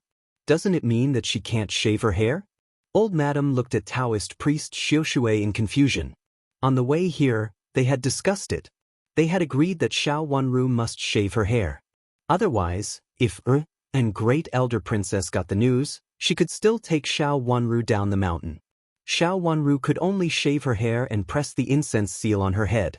Even if and Great Elder Princess wanted to take Xiao Wanru back, she couldn't. Moreover, even if and Great Elder Princess dared to go against the rules of the world and take Xiao Wanru back, Xiao Wanru's hair had fallen and the incense seal had been pressed. It would take her 7 or 8 years to recover her hair length. In addition, who would dare to marry a nun who had returned to the secular world? At that time, no matter what the situation was, Xiao Wanru could not be worried. However, the Taoist nun was different. The Taoist nun's hair was still there, but her clothes had been changed. It was very easy to change back. Moreover, the Taoist nun could return to the secular world and get married in the previous dynasty. Although it had been a period of time since the previous dynasty, people could still accept the Taoist nun wanting to get married. Old Madam had heard a gossip from Nanny Yu about the Taoist nun returning to the secular world, which was said to be a popular story in the local area. She hurried up the mountain in order to deal with Xiao Wanru before and Great Elder Princess reacted. When and Great Elder Princess found out, it would be too late.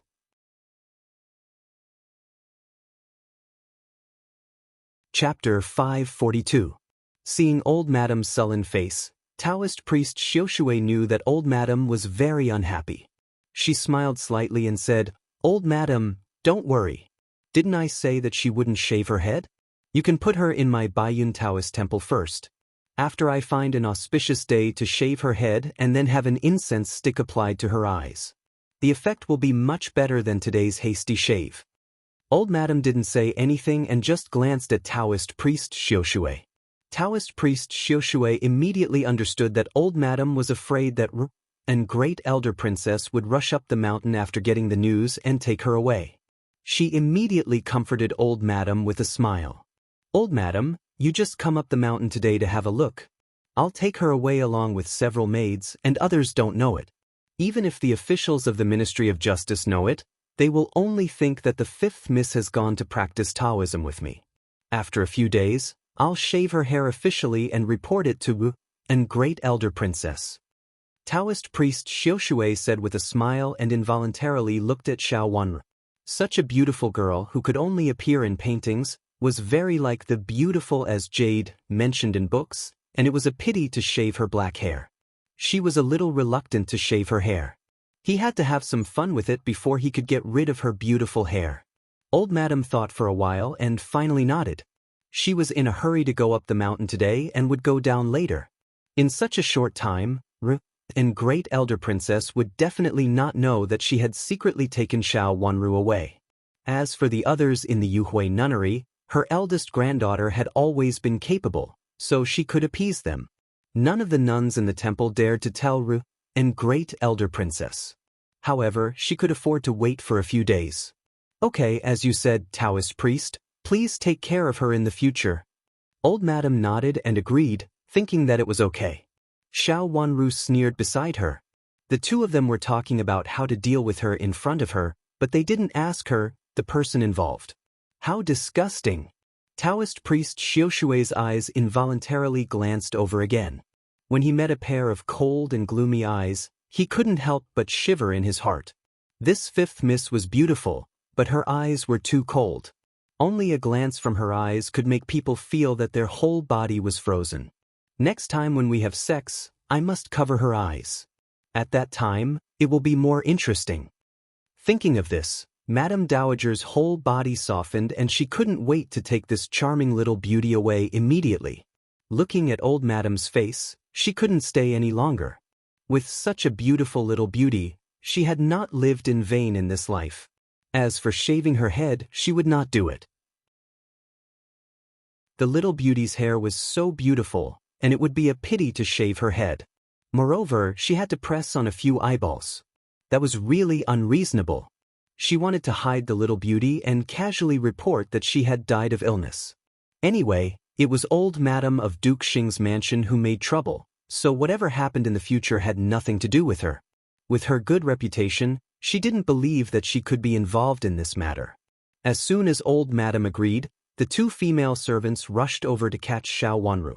At this time, Xiao Wanru had retreated to a table, picked up the teapot on the table, and threw it at the two female servants. The two maidservants were startled and hurriedly retreated. They were too fast, and they tripped over each other and fell heavily to the ground. At this time, the teapot also smashed over and fell at their feet. A few pieces of flying porcelain pierced their bodies, and they screamed in pain. "How dare you! How dare you!" Old Madame trembled with anger and pointed at Xiao Wanru with a trembling finger. She just hoped that Xiao Wanru would die at this time and said, "Catch her and tie her up." "Old Madam, who are you going to tie up?" A cold voice suddenly came from the door. Everyone looked up at the door and saw and Great Elder Princess walking in with her head held high, surrounded by a large group of servant girls and old maids. At first glance, it could be seen that she had brought much more people than old Madame. Moreover, two guards even appeared in the end to protect Great Elder Princess. Great Elder Princess came over and sat on the left side of old Madame. She looked at the ground coldly and asked, "What's going on?" The two female servants didn't dare to cry out in pain anymore and just secretly looked at old Madame.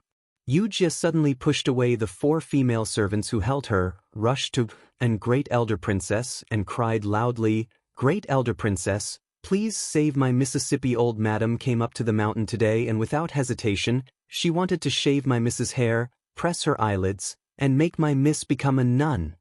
Become a nun? And Great Elder Princess tilted her head and looked at old Madame with an arrogant and fierce face. "Old Madame, do you mean that you plan to make all the misses in your mansion become nuns? Why don't I see the first miss of your mansion but only see Zhuozhua being restrained here? Does old Madame want to hurt Zhuozhua?" Seeing Rit and Great Elder Princess come in, old Madame shook her body and almost fell down, but she had to force herself to answer. Fifth girl's silver bracelets were dug out in the Buddha hall before. Others' silver bracelets were all fine, but fifth girl's silver bracelets were strange, with a layer of black insects on them. I was afraid that this matter was strange, so I specially looked for fifth girl's longevity lock. I heard that this longevity lock was still in Great Elder Princess's mansion, but when it was taken out, it was also covered with insects. I have never heard of this kind of thing. I wanted to ask the nun of Yuhui Nunnery to explain this matter, but Puming Nun of Yuhui Nunnery said that Yuhui Nunnery was not good at this kind of thing, so she asked me to find Taoist Nun Xiushui of Baiyun Taoist Temple. Taoist Nun said that fifth girl was possessed by a black evil spirit and should be worshipped in front of the Buddha. Otherwise, all the elders would be affected. Old Madame said calmly. Ri and Great Elder Princess was also an elder, so she didn't believe that and Great Elder Princess would not care about it at all. Black evil spirit? When Great Elder Princess looked at Taoist Nun Xiushui opposite her. Taoist Nun Xiushui stood up, bowed deeply to and Great Elder Princess, and then explained, "It is indeed the black evil spirit. Such black evil spirit has affected 6 relatives, so it is a very evil thing. If it is allowed to grow and multiply, it will inevitably cause big trouble in the end. Any elder who is related to her will easily get into trouble." Xiao Wanru's eyes fell on Taoist Nun Xiushui. She couldn't see it when she was sitting just now. Now seeing her stand up, she found that she was much taller than ordinary women. She was slender and delicate. When she smiled on her face, she looked like an immortal, which made her inexplicably trustworthy. Xiao Wanru curled her lips silently. No wonder everyone held this Taoist priest Xiushui in such high esteem. No matter in his previous life or this life, many aristocratic families had to beg him thousands of times just to invite him down the mountain. Moreover, it was said that his magic was not bad and he seemed to have some attainments in Taoism. But in fact, Taoist Nun Xiushui was not a woman, but a man. He used to be a failed scholar and had an affair with the abbess of the Taoist temple. Later, he sneaked into the Taoist temple and gradually became the abbess. In the last life, the reason why Taoist Nun Xiushui was exposed was that she was a beautiful miss from an aristocratic family. It was said that this miss went up the mountain to worship the 3 pure ones and was raped by Taoist Nun Xiushui when she lived on the mountain. This miss was fierce. After coming back, she told her family about it and then killed herself by hitting the wall. The family rushed to the Taoist temple angrily and took Taoist Nun Xiushui to the government office. At first, Taoist Nun Xiushui tried every means to quibble. Later, she took off her clothes and checked on the spot. Then, the truth changed greatly. The entire Baiyun Taoist temple was searched. It was said that many beautiful women were released from it. When they went to the Taoist temple alone, they were forced to stay by Taoist Nun Xiushui and then hidden in the cellar of the Baiyun Taoist temple for several years. Black evil spirit? And Great Elder Princess sneered. "Do you mean this kind of ant?" Nanny Gao stepped forward and took out a small box from her arms. Everyone looked into it and found that there was an ant in it, which was much bigger than an ordinary ant. Even if there was only one ant, it was a little uncomfortable to look at. Old Madam sighed and looked gentle. She said helplessly, "Great Elder Princess, I have no choice. I can't let the 5th young lady harm so many people in the mansion. Let her stay in front of the Buddha first. If she succeeds in the future, I will let her return to secular life." Is this the cause of the black evil spirit?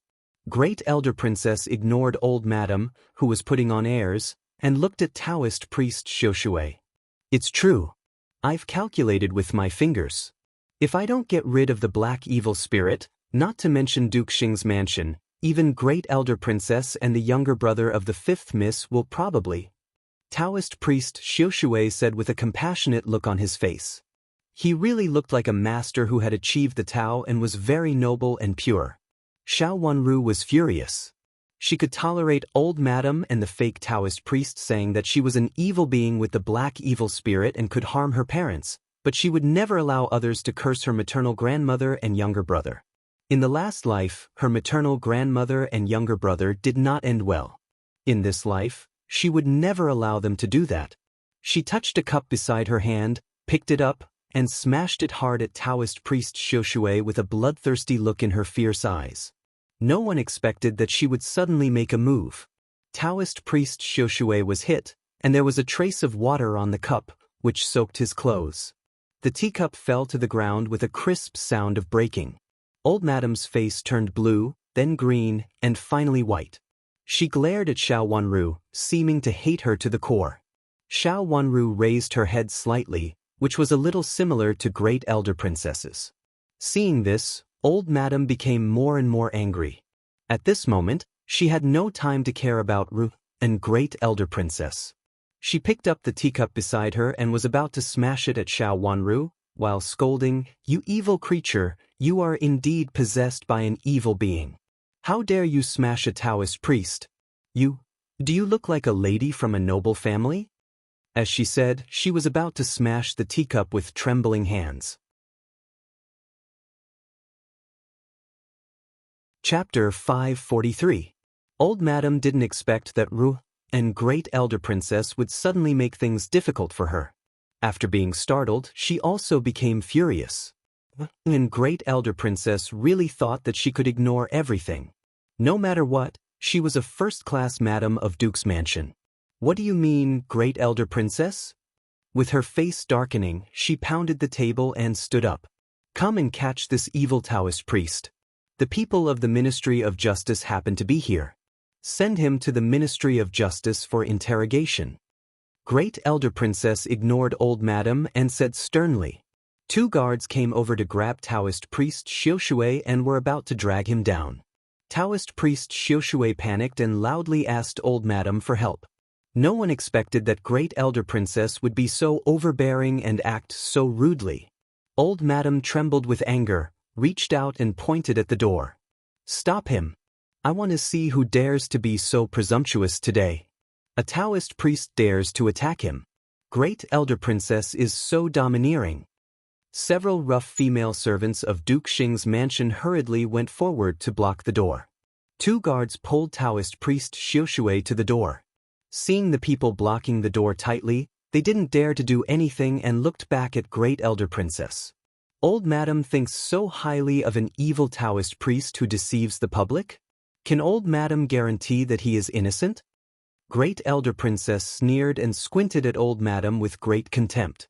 Old Madam was so angry that she almost couldn't speak. She pointed at Taoist priest Xiushui tremblingly and said, Great Elder Princess, does Empress Dowager know that you are so rude and unreasonable? I am rude and unreasonable, but at least I am reasonable. Even if Old Madam doesn't want to make it known to Empress Dowager, I don't want to deceive Empress Dowager. You trusted an evil Taoist and even ruined your own granddaughter's future for an evil Taoist. You wholeheartedly wanted to push her into the fire pit. As a grandmother, not only are you biased, but you are also so vicious that it makes people's hair stand on end. Come, let's enter the palace now and let Empress Dowager judge. Great Elder Princess's eyes were about to burst into flames. Thinking of the true identity of the evil Taoist priest that told her, she really wanted to slap the old woman of Duke Xing's mansion hard until she sobered up. A man was the Empress Dowager, but this old woman dared to give her granddaughter to him. Wasn't it ruining her granddaughter? Thinking of this, she grabbed Old Madam's collar and walked away. When Great Elder Princess was young, she had practiced martial arts for a period of time. She was much stronger than the weak women in the first rank. How could Madame Dowager be her opponent? She was pulled by Great Elder Princess and could not even stand straight. She staggered out. His face turned red and he was so angry that he almost fainted. He gritted his teeth and forced himself to say, Let's go to the Empress Dowager now. Seeing and Great Elder Princess coming over, the female servants at the door did not dare to stop her and hurriedly retreated.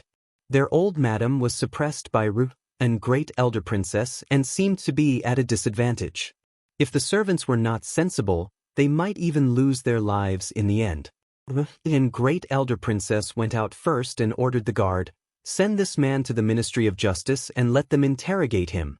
They must find out the background of this evil Taoist and report it to me after finding it out. The 2 guards answered and pulled Taoist priest Xiushui out. The big trouble here had already alarmed the people of the Ministry of Justice. Both and Great Elder Princess and Old Madam of Duke Xing's mansion had unusual identities. When Shichi had been waiting outside, seeing the 2 guards pulling a Taoist priest over, he raised his eyes to the people beside him. 2 people of the Ministry of Justice immediately went over and took over the Taoist priest. One of the guards took 2 steps forward and whispered in the ear of the member of the Ministry of Justice who took the Taoist priest. The member of the Ministry of Justice immediately widened his eyes and looked at Taoist priest Xiushui, who fell to the ground in a mess, in astonishment. The Taoist priest in front of them was a man? If it was true, it would be a big trouble. Many people knew about Taoist priest Xiushui. Because she was an Empress Dowager and was very famous, It was common for her to go in and out of the backyard of aristocratic families. If she was a man, there might be other women whose reputations had been ruined, and this matter would involve a lot of people. The member of the Ministry of Justice did not dare to hide it and hurriedly whispered in Wenshichi's ear. Wenshichi's eyes fell on the Taoist priest's face. From the outside, it was really hard to tell that the Taoist priest was a man. He looked like a slender woman, who was good-looking. The Taoist robe he wore was neatly buttoned up to his neck, and it was hard to see whether there was a protruding Adam's apple. At this time, he looked embarrassed, but he looked a little pitiful and more like a woman. "Take him back and have him examined," Wenshichi said coldly. Since Great Elder Princess's servant said so, it must be true. It would be clear whether he was a man or not after a physical examination. There were also women in the Ministry of Justice.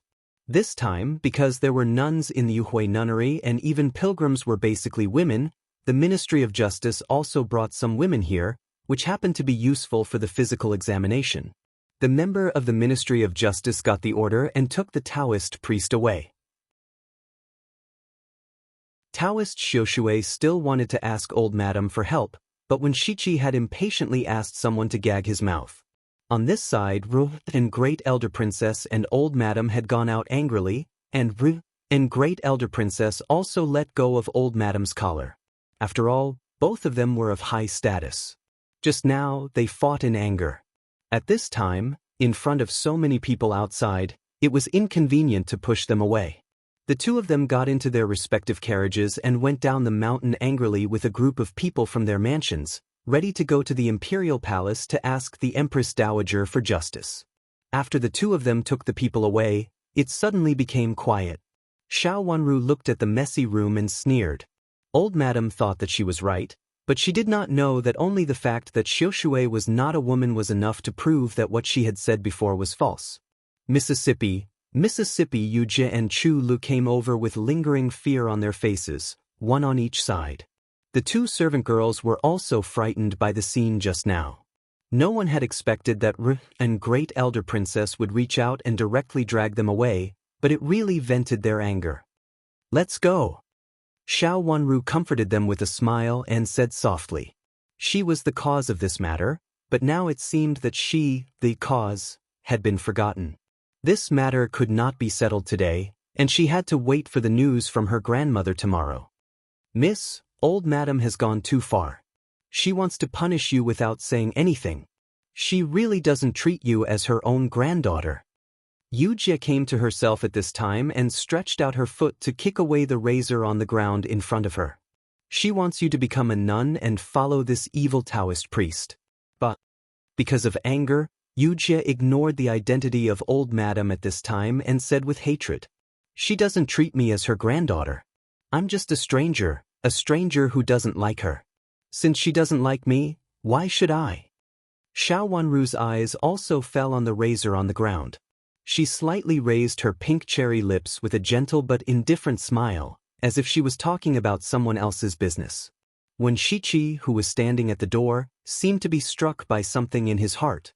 He felt a little painful, a little uncomfortable, and some indescribable emotions, which made him feel very sour. Seeing that the people of the two families had left, he thought that there was no one here, so he came in to have a look. Unexpectedly, he happened to see Xiao Wanru and heard Xiao Wanru's indifferent words, which didn't sound like a granddaughter's. At a glance, he recognized Xiao Wanru. Her childish face now had a charming look that could not be ignored. Her watery eyes were as clear as water. When she looked at people, they almost felt that there was water flowing in them. Her long eyelashes curled up and covered her bright and beautiful eyes from time to time. Her skin was as white as jade, her lips were red without any makeup, and her delicate facial features were all beautiful and charming, but also revealed a sense of coldness. She seemed to be very familiar, as if she was right in front of him, or in his dream. In the past, he might have doubted whether she was Xiao Wanru in his dream, but now Xiao Wanru confirmed the beautiful figure in his dream. The girl who accompanied him in his dream but couldn't see clearly should be Xiao Wanru. He clenched his hands hard and then loosened them. It was just a dream. Could it become real? In his dream, he was so sick and weak that he could only lie in bed. He was obviously healthy, so how could he lie in bed sick and weak? So Xiao Wanru couldn't accompany him. Fifth, Miss Xiao. Suppressing the excitement in his heart, when Shichi's expression slowly softened. It was all fake. Although he didn't know why he always dreamed of Xiao Wanru before, especially when she looked like this now, it was his dream after all, and he couldn't take it seriously. Your Excellency. Xiao Wanru was stunned at first when she saw Shichi, and then she understood. Such a big thing must have happened. What happened just now? When Shichi looked at the messy room, fixed his eyes on Xiao Wanru again and asked, Your Excellency, you should have seen what happened to the bracelets, right? Xiao Wanru said with a smile, with an inexplicable indifference in her watery eyes. It has something to do with the bracelets? When Shichi immediately understood. The bracelets are mine. They said that I was contaminated with evil spirits, so they found such an evil Taoist priest to break them. They said that they wanted me to shave my head and become a monk, and then sent me to this evil Taoist priest. Xiao Wanru said more and more slowly. She took a few steps to the razor, stretched out her foot to step on it, and turned to look at Shichi. Your Excellency, if you like it, you can take it as evidence. After saying that, she bowed sideways to Shichi and then walked to the door. Yu Jie and Chu Lu hurriedly followed her. It became quiet in the room, and only the sound of footsteps coming from outside the room was getting farther and farther away. After a moment of silence, Shichi walked to the front of the razor, squatted down, took out a snow-white handkerchief, picked up the razor, stood up to look at it, and then looked around the room calmly. After finding nothing unusual, he stepped back and handed the razor along with the handkerchief to a staff member of the Ministry of Justice. Take it away. This is the evidence. After finding out the gender, send someone to report it to Great Elder Princess's mansion immediately. Yes, I'll do it now. The staff member of the Ministry of Justice took the handkerchief and razor and left in a hurry. Shichi waved his hand, and the others all left. Only he looked back at the room again after taking a few steps, and Xiao Wanru's cold face inexplicably flashed across his mind. Chapter 544. Empress Dowager. Old Madam of Duke Xing colluded with an evil Taoist priest to murder my granddaughter Xiao Wanru. Please uphold justice, Empress Dowager. Ruian Great Elder Princess cried in front of the Empress Dowager. Her tears fell down and she whimpered, My daughter had to leave because old Madam was too fierce that day. She lost the baby in her belly. If she continued to live, I'm afraid that she would never have a child. The title of nobility would naturally fall to the second branch as they wished. Poor my daughter. Until she died, she was crazy and silly only thinking of. Ruian Great Elder Princess cried as she spoke. Her hair, which had always been tightly tied up, was in a mess. The Empress Dowager was shocked. For so many years, she had never seen Ruian Great Elder Princess in such a mess. She hurriedly stood up and helped her up, while comforting her. If you have anything to say it slowly. Don't hurt your health. You are not young, so speak properly. Old Madam of Duke Xing, who was a few steps behind Ruian Great Elder Princess, was so angry that her whole body trembled. She just walked a few steps slower than the arrogant and domineering Great Elder Princess. Because of these few steps, she had already complained. It seemed that the Empress Dowager stood on Great Elder Princess's side without saying anything. How could old Madam bear it? She took 2 steps forward, calmed down, knelt down respectfully to the Empress Dowager, and then reached out to point at Ruian Great Elder Princess and said, Empress Dowager, please uphold justice for me. I was dealing with things properly, but Great Elder Princess came over and dragged me out by the collar without saying anything. What about the dignity and rules of the royal family? My granddaughter is about to die. Don't talk about decency and rules. It was because of this decency and rules that the second branch of your mansion benefited. Ruian Great Elder Princess had already sat down. At this time, she turned around and shouted, The reason why my son died outside is that Infanta Qinghua killed him. Even though she is a royal infanta, She should take care of her parents-in-law after getting married and get along well with her brothers. Only she left far away regardless of anything and caused my son to die. Great Elder Princess, how should we settle this account? Old Madam wiped her tears and stared at and Great Elder Princess with red eyes. The Empress Dowager's forehead was a little painful. These two people often talked about what happened in the past, but they still maintained their appearances every time. Now, they didn't even care about their faces and directly tore into each other? Come on, help Old Madam to sit down. She is so old. If something bad happens to her, it will be troublesome. The Empress Dowager touched her head and ordered. 2 palace maids came over and helped Old Madam up. Then they helped her to sit down opposite and Great Elder Princess. The 2 of them were now on the left and right of the Empress Dowager. Empress Dowager, the 5th young lady has been contaminated with evil spirits, which is seen by everyone. I asked her to shave temporarily and become a nun to pray to Buddha, but Great Elder Princess came over and pulled me over without saying anything. She said that I wanted to murder the 5th young lady and talked so much nonsense about the past. Empress Dowager, look, my collar has been torn by Great Elder Princess. Old Madam pulled at her untidy clothes. Great Elder Princess had pulled her collar and walked for a while before. Although she tidied it up a little when entering the palace, it was still very disgraceful. The collar was really obvious. The Empress Dowager showed a trace of smile in her eyes. No matter how she looked at it, she felt that the collar had indeed been pulled, and this was also in line with Great Elder Princess's character. She hadn't seen Great Elder Princess so angry for many years. This anger was really surprising. As for what Old Madam said, the Empress Dowager's face darkened after thinking about it carefully.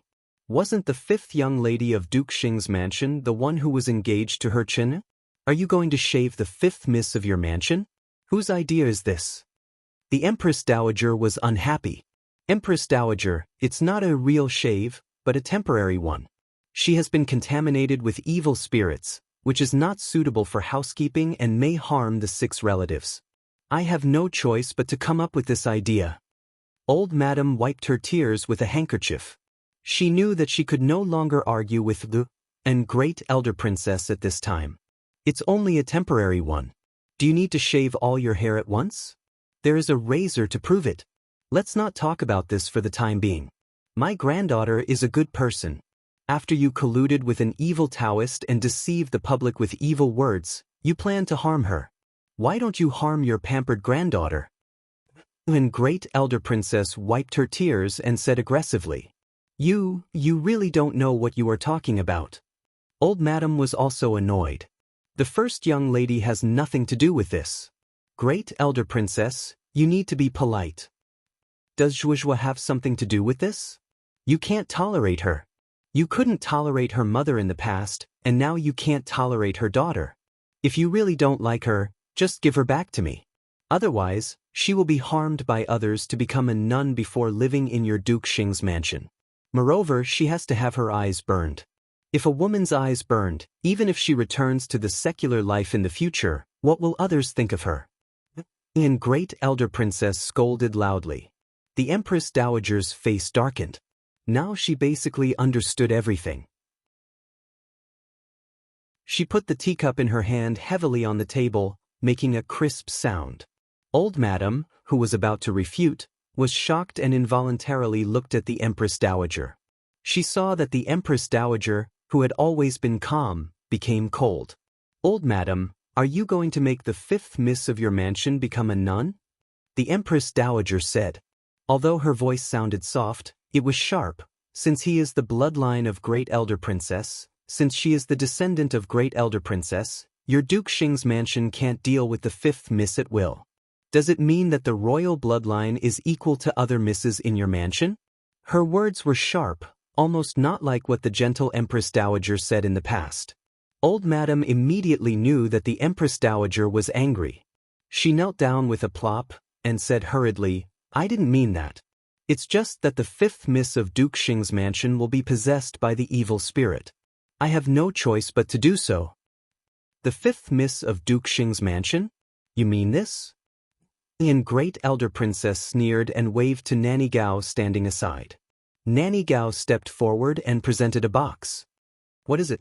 The Empress Dowager's eyes fell on the box. Although the box was presented, it was not opened. It's the longevity lock that old madam said was stained with evil spirit and attracted a lot of insects. Empress Dowager, don't be afraid. In addition to a longevity lock, there is an ant in it, which is slightly bigger than an ordinary ant. And great elder princess prepared the Empress Dowager's mind for a while before she asked Nanny Gao to open it. There was indeed a longevity lock in the box. Looking carefully, there was a big ant on the lock. Because there was only one and great elder princess had explained it in advance, the Empress Dowager did not panic. She only glanced at it and then looked at old madam of Duke Xing's mansion with a gloomy face. Empress Dowager, I asked someone to perform a ritual in the Buddha Hall. That night, the Buddha Hall was burned down by thunder and lightning. Today, I went up the mountain and asked someone to dig out several pairs of silver bracelets of the brother and sister.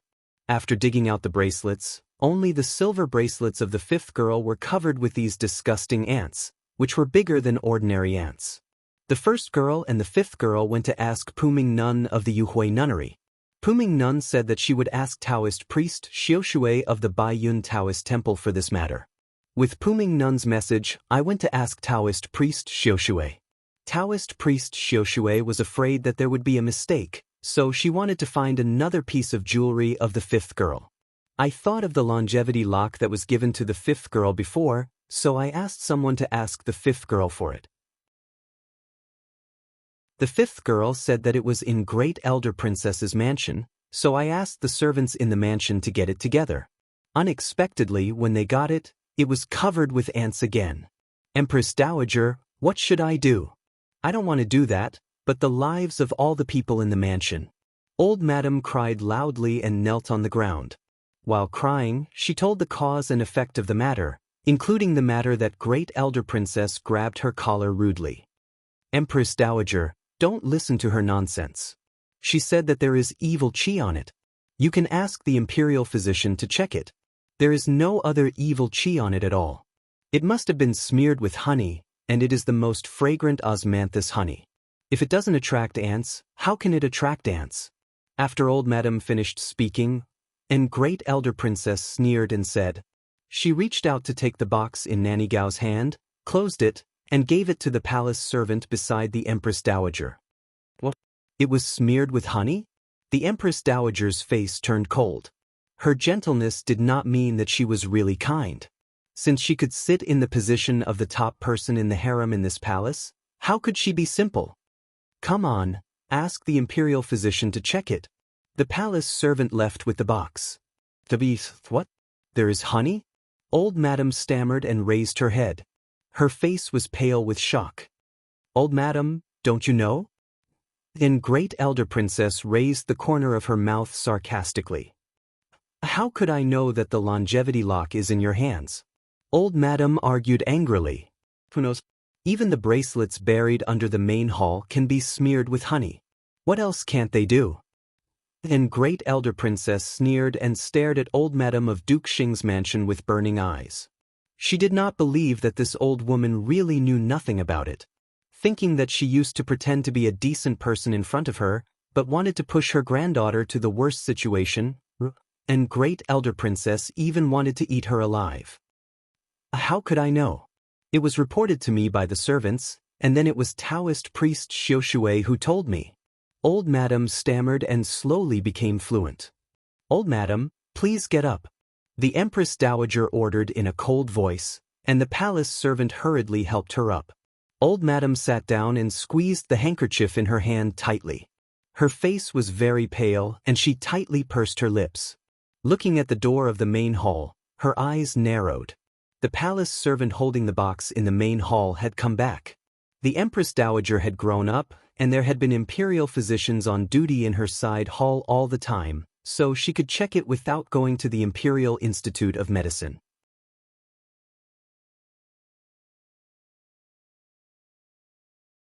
Chapter 545. The Empress Dowager turned to look at old madam of Duke Xing's mansion and asked coldly, why? I don't know. Old Madam's lips trembled a few times, and she only felt that her hands and feet were cold. If you don't know, you dare to ruin the future of the royal bloodline and make the fifth miss shave her head and become a nun in private? The Empress Dowager said sternly. In the past, she had always been kind to some old madams in the mansion, but this time she couldn't bear it anymore. She agreed to marry Xiao Wanru to her son, so she couldn't let old madam of Duke Xing's mansion bully her like this. A palace maid hurried in and whispered to Wu, and great elder princess. And great elder princess stood up with a livid face, knelt in front of the Empress Dowager and said, "Your Highness, please help Shuozhua." Not only was her bracelet smeared with honey, but she was also sent to a fake Taoist nun. She is going to ruin her. After saying that, she kowtowed to the Empress Dowager and stared at old madam with unkind eyes. "Tell me why you sent Shuozhua to a fake Taoist nun. You said that she shaves her head and becomes a nun. It is obvious that you sent her to a den of prostitution. As a grandmother, how can you be so cruel?" What? Old madam widened her eyes in shock, and her legs went soft. She fell from the chair and knelt down. "Don't you know what you have done? At this time, you play the same trick again and pretend that you don't know anything." And great elder princess sneered. Hearing and great elder princess's looming voice, old madam grabbed in the air a few times, as if she wanted to grab something to support her body. Then she blacked out, and then fainted. The official notice asking the Ministry of Justice to investigate the matter of the Baiyun Taoist temple arrived the next day, and the person in charge was Wen Shiqi. This kind of matter was related to many rich and powerful families. Letting a man in the backyard of the Baiyun Taoist temple made some people feel ashamed. After receiving the transfer order, Wen Shiqi hurriedly went down the mountain to deal with the matter of the Baiyun Taoist temple. He happened to take over this matter at that time, so he was in charge for the time being. Before the matter was investigated clearly, it was better for fewer people to know it. No one knew which family might be involved. But no matter which family was involved, nothing good would come out of it. After Wen Shiqi went down the mountain, the Ministry of Justice sent a new chief official over. But this time, he didn't forcibly guard the Yuhui nunnery. Instead, he transferred all the staff of the Ministry of Justice away. If the pilgrims who stayed here wanted to leave, they could also leave. When most of the pilgrims heard that they could leave, they packed up their luggage and hurried down the mountain. Hearing that they could leave, old madam of Duke Xingyan in the Empress Dowager's mansion Taoist Yen Dowager. Xiao Wanru originally wanted to stay, but Xiao Yinru was urged to go down the mountain by a letter from old madam, saying that old madam was seriously ill and asked Xiao Yinru to go down the mountain to serve her. After thinking for a while, Xiao Wanru went down the mountain to visit old madam with Xiao Yinru. She got the news from great elder princess that old madam of Duke Xing's mansion had not woken up since she fainted in the Empress Dowager's palace that night. Xing Yan Dao and Shi. Since old Hua was seriously ill, Xiao Wanru, as her granddaughter, had to go to see her. Observing mourning for her parents and visiting her grandmother were both filial piety. If Xiao Wanru didn't go, it would inevitably cause controversy. Old madam of Duke Xing's mansion was ill after she fainted in Empress Dowager King's palace. It was said that Empress Dowager King had sent someone to visit her, but it was said that the person who visited her didn't reward old madam of Duke Xing's mansion with anything. They went there empty-handed and came back empty-handed.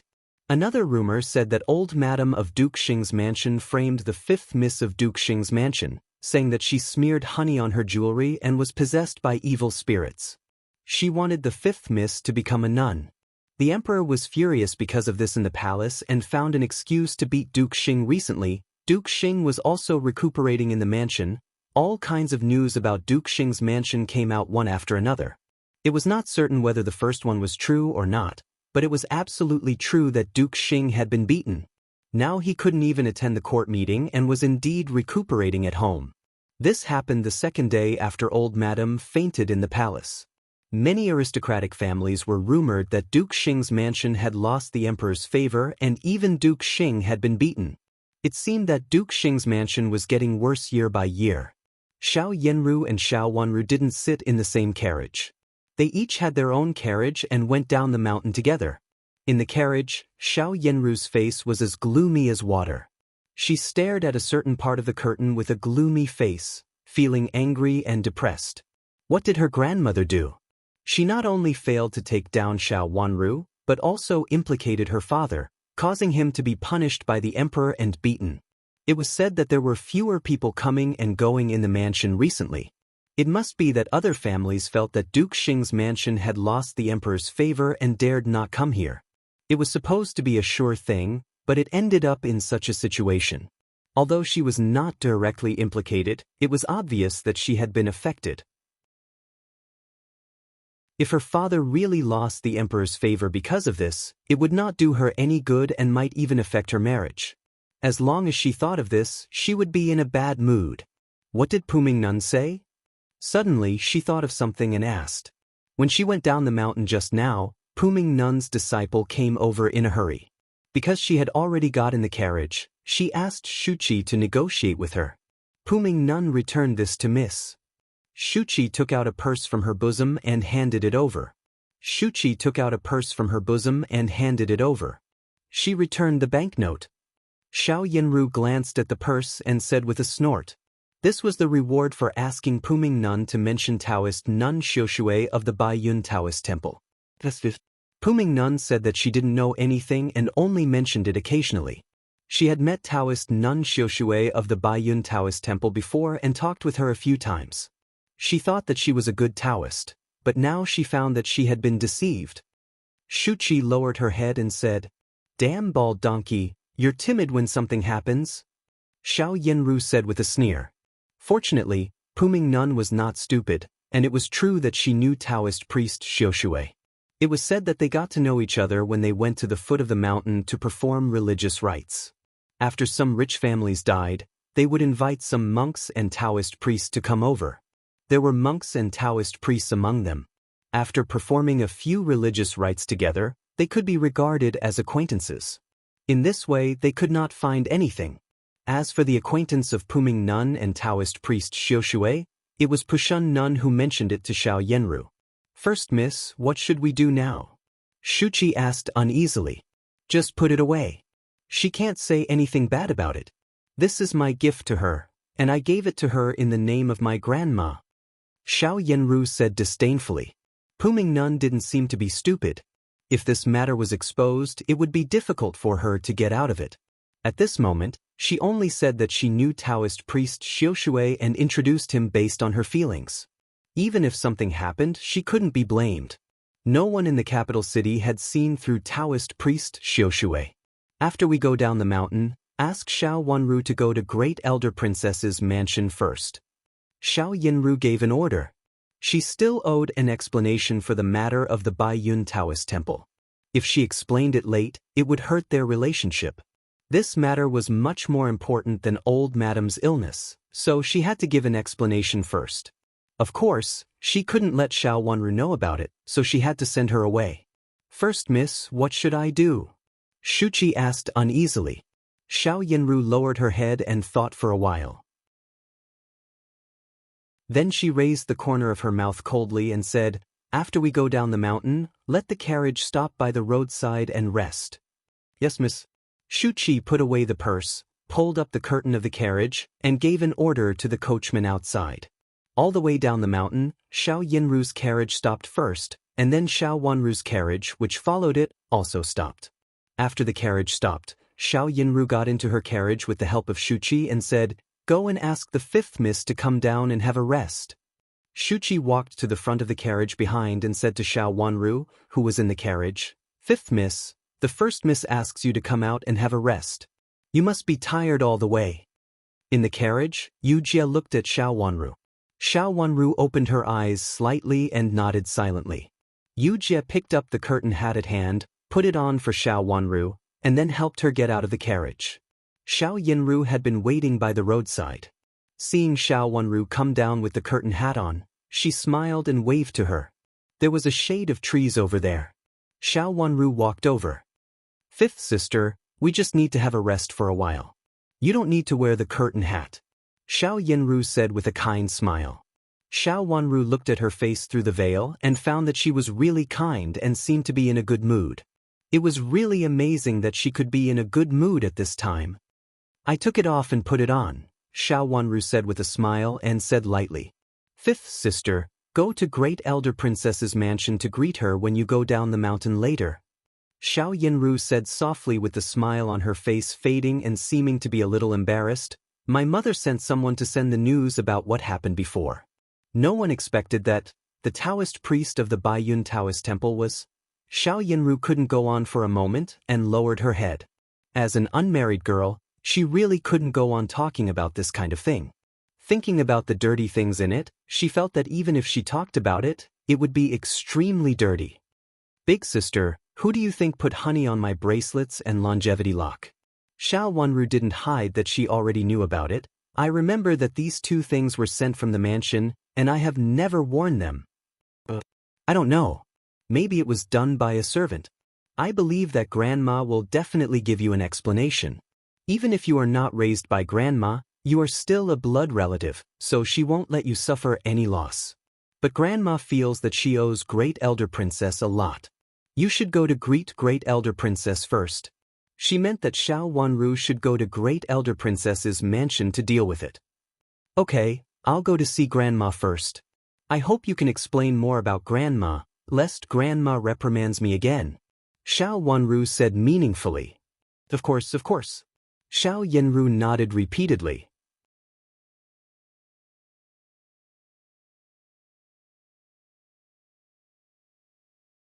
Chapter 546. Your Highness, Fifth Miss is in the last carriage. It seems that she is not going to Duke Xing's mansion. Xiao Liuzi climbed into the carriage and said excitedly, but he knew that he was afraid of being heard, so he deliberately lowered his voice. It sounded like a chicken being strangled, which was very strange. However, Chu Liuxin was used to it and did not find it strange. They had been waiting at this crossroads for 2 days, but they did not see the carriage of Duke Xing's mansion. Now, not only did they see it, but they also found the carriage of Fifth Miss Xiao behind it.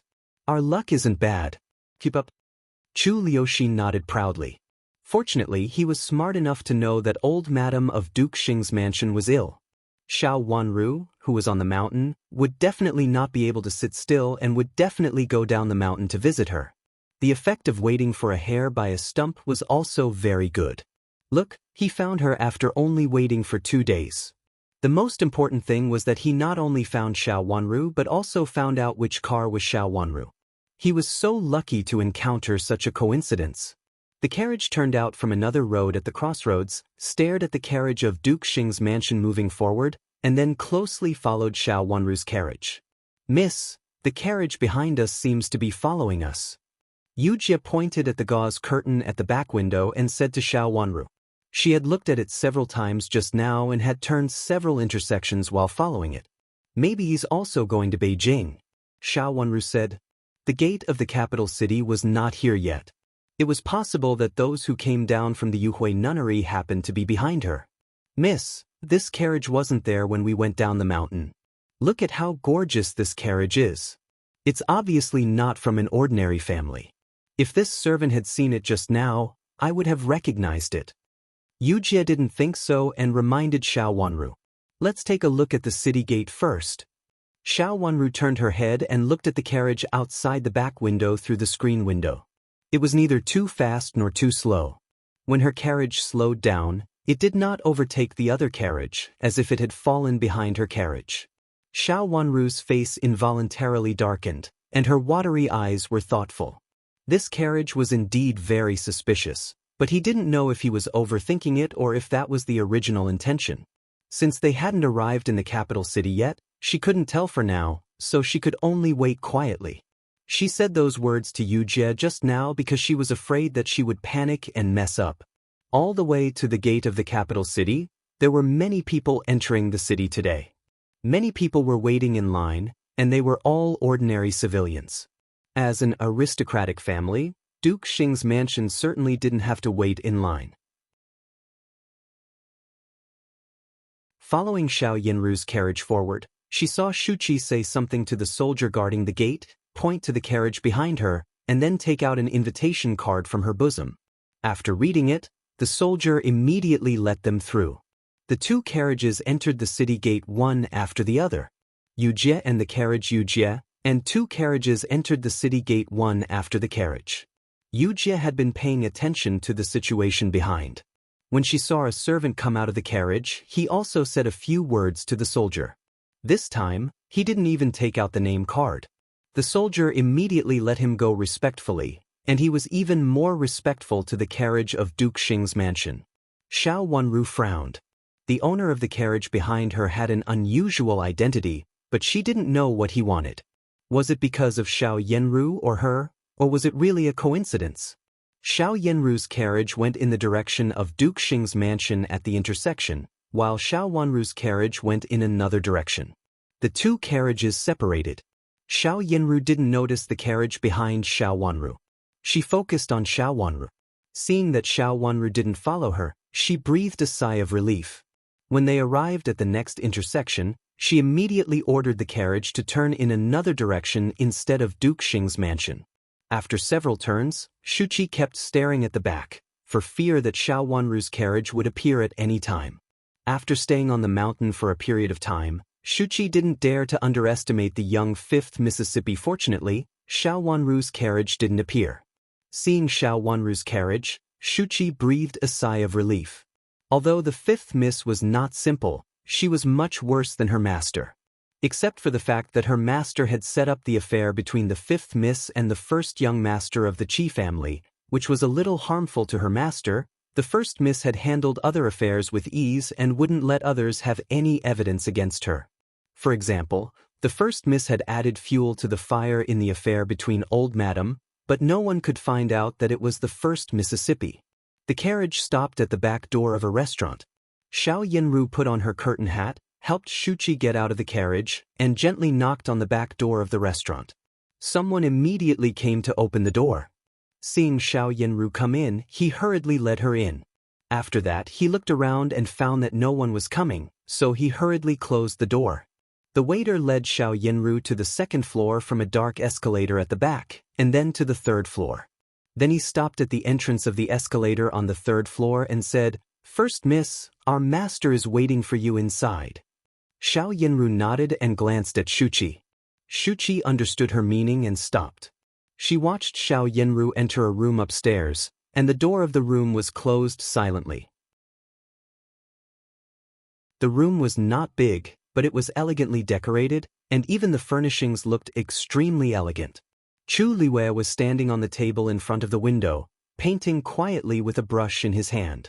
Xiao Yenru took 2 steps forward, walked to his handsome back, bowed deeply to him, and said, "Your Highness, you're here. What do you think of my peony?" Chu Liwei said without looking back.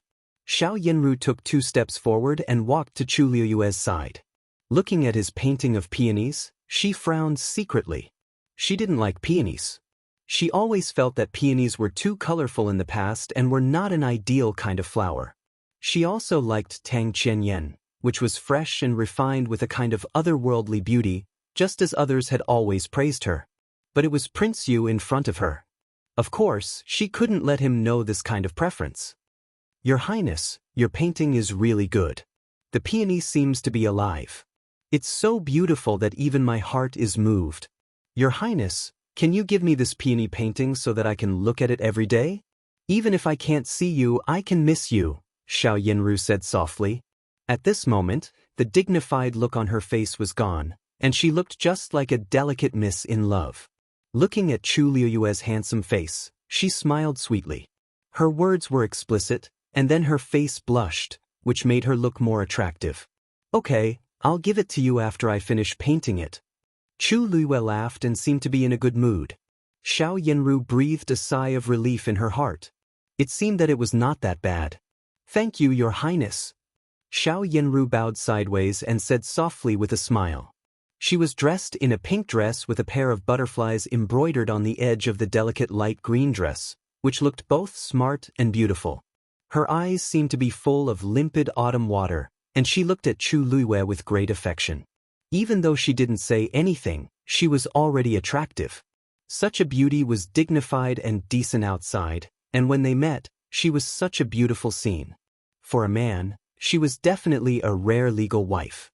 Moreover, the title of the first beauty in the capital city and the kingdom of Dongtsong was enough to make a man fall in love with her. Only such a beauty was the best match for him if he got the country. Of course, it would be better if Xiao Yinru's color was darker, like the flower king peony. Chu Luiyue thought with regret, but he also thought that no one was perfect. It didn't matter if she had such a shortcoming. Anyway, she was already the first beauty. If he married her, he would not only have a background but also a beauty, which would be a good story. However, even if she was a beauty, he still had to rebuke her when it was necessary. Otherwise, she would be spoiled. The smile on his face slowly faded. He turned to look at Xiao Yinru and said, "Tell me what happened in the Baiyun Taoist temple." Your Highness, I really didn't expect that there would be such a big problem. Please forgive me, Your Highness, Xiao Yinru said with a weak face.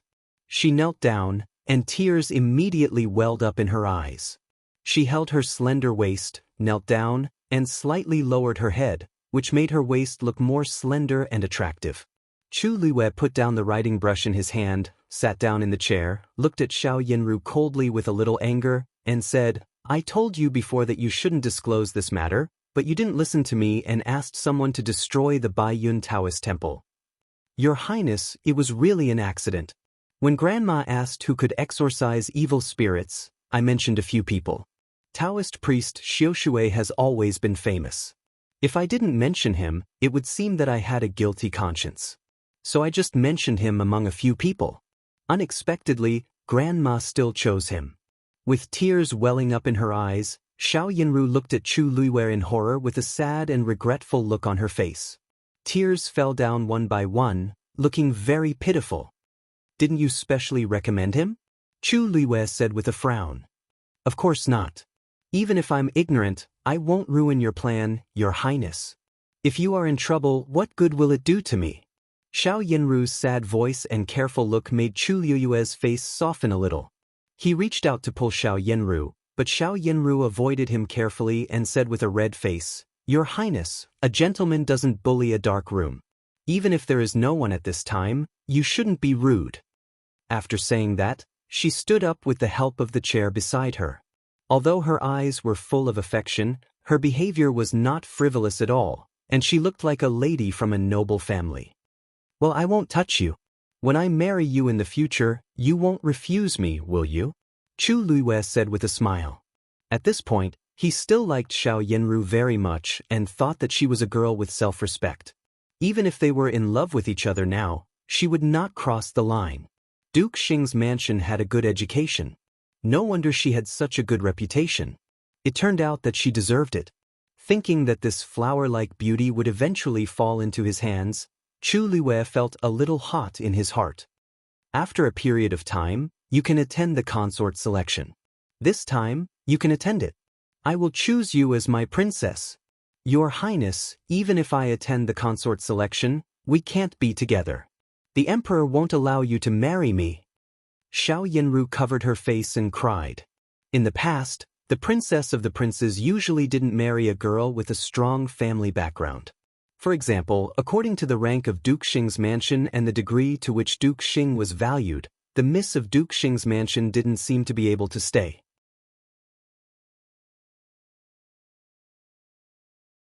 Chapter 547. Let's not talk about it for the time being. Let's see the situation first. If I can't choose you, let's talk about it later. Chu Luiyue said with a gloomy face. He felt really uncomfortable that he couldn't marry the girl he liked. "Yes, Your Highness. I'll listen to you. Then I'll refuse to marry you. Only you can marry me." Xiao Yinru said in a sweet voice and lowered her head with a blush. It was really not a shameful thing to talk about her marriage with a man.